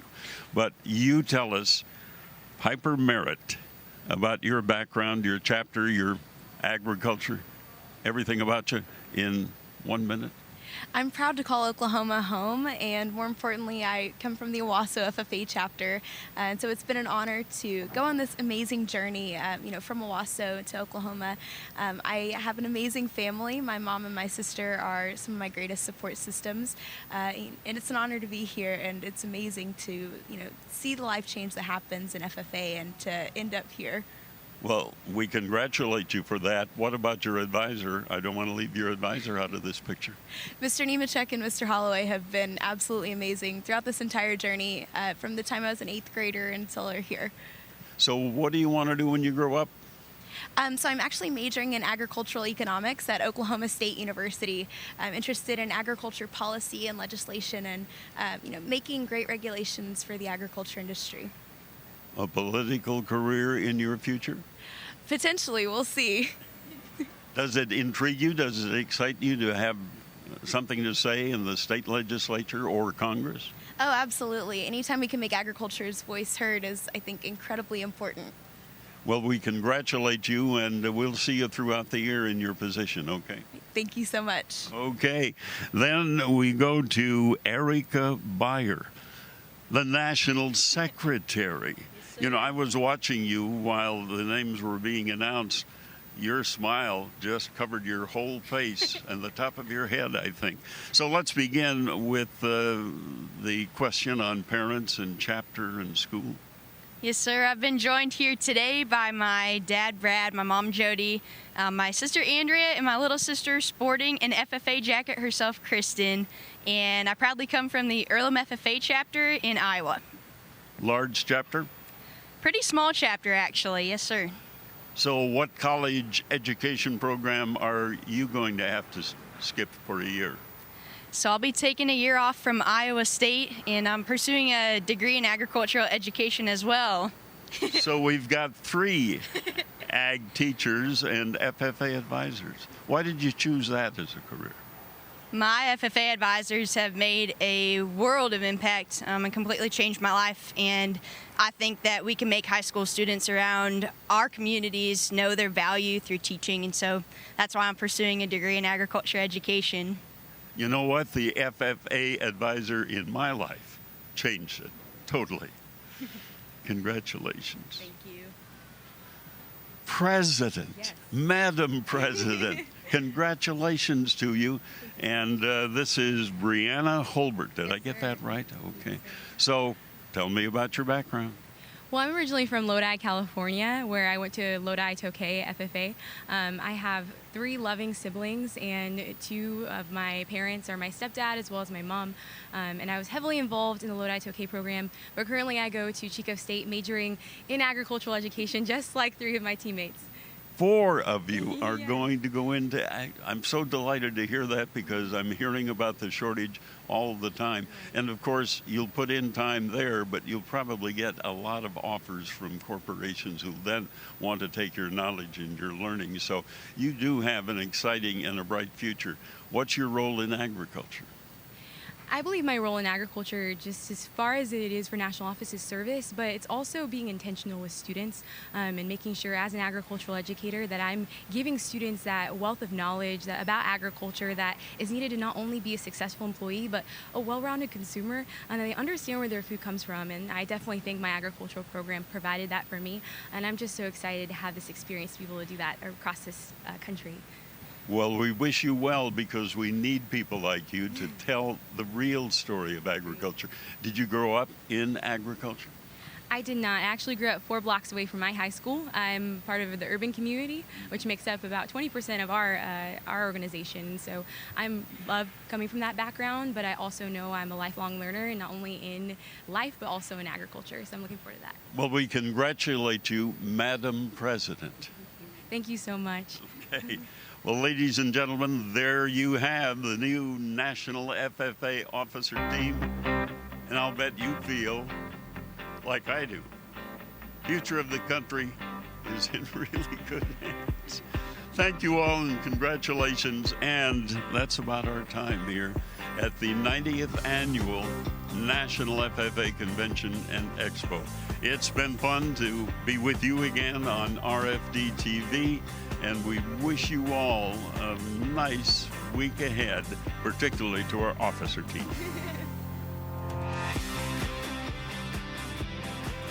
Gavel coverage of the 90th National FFA Convention and Expo is brought to you in part by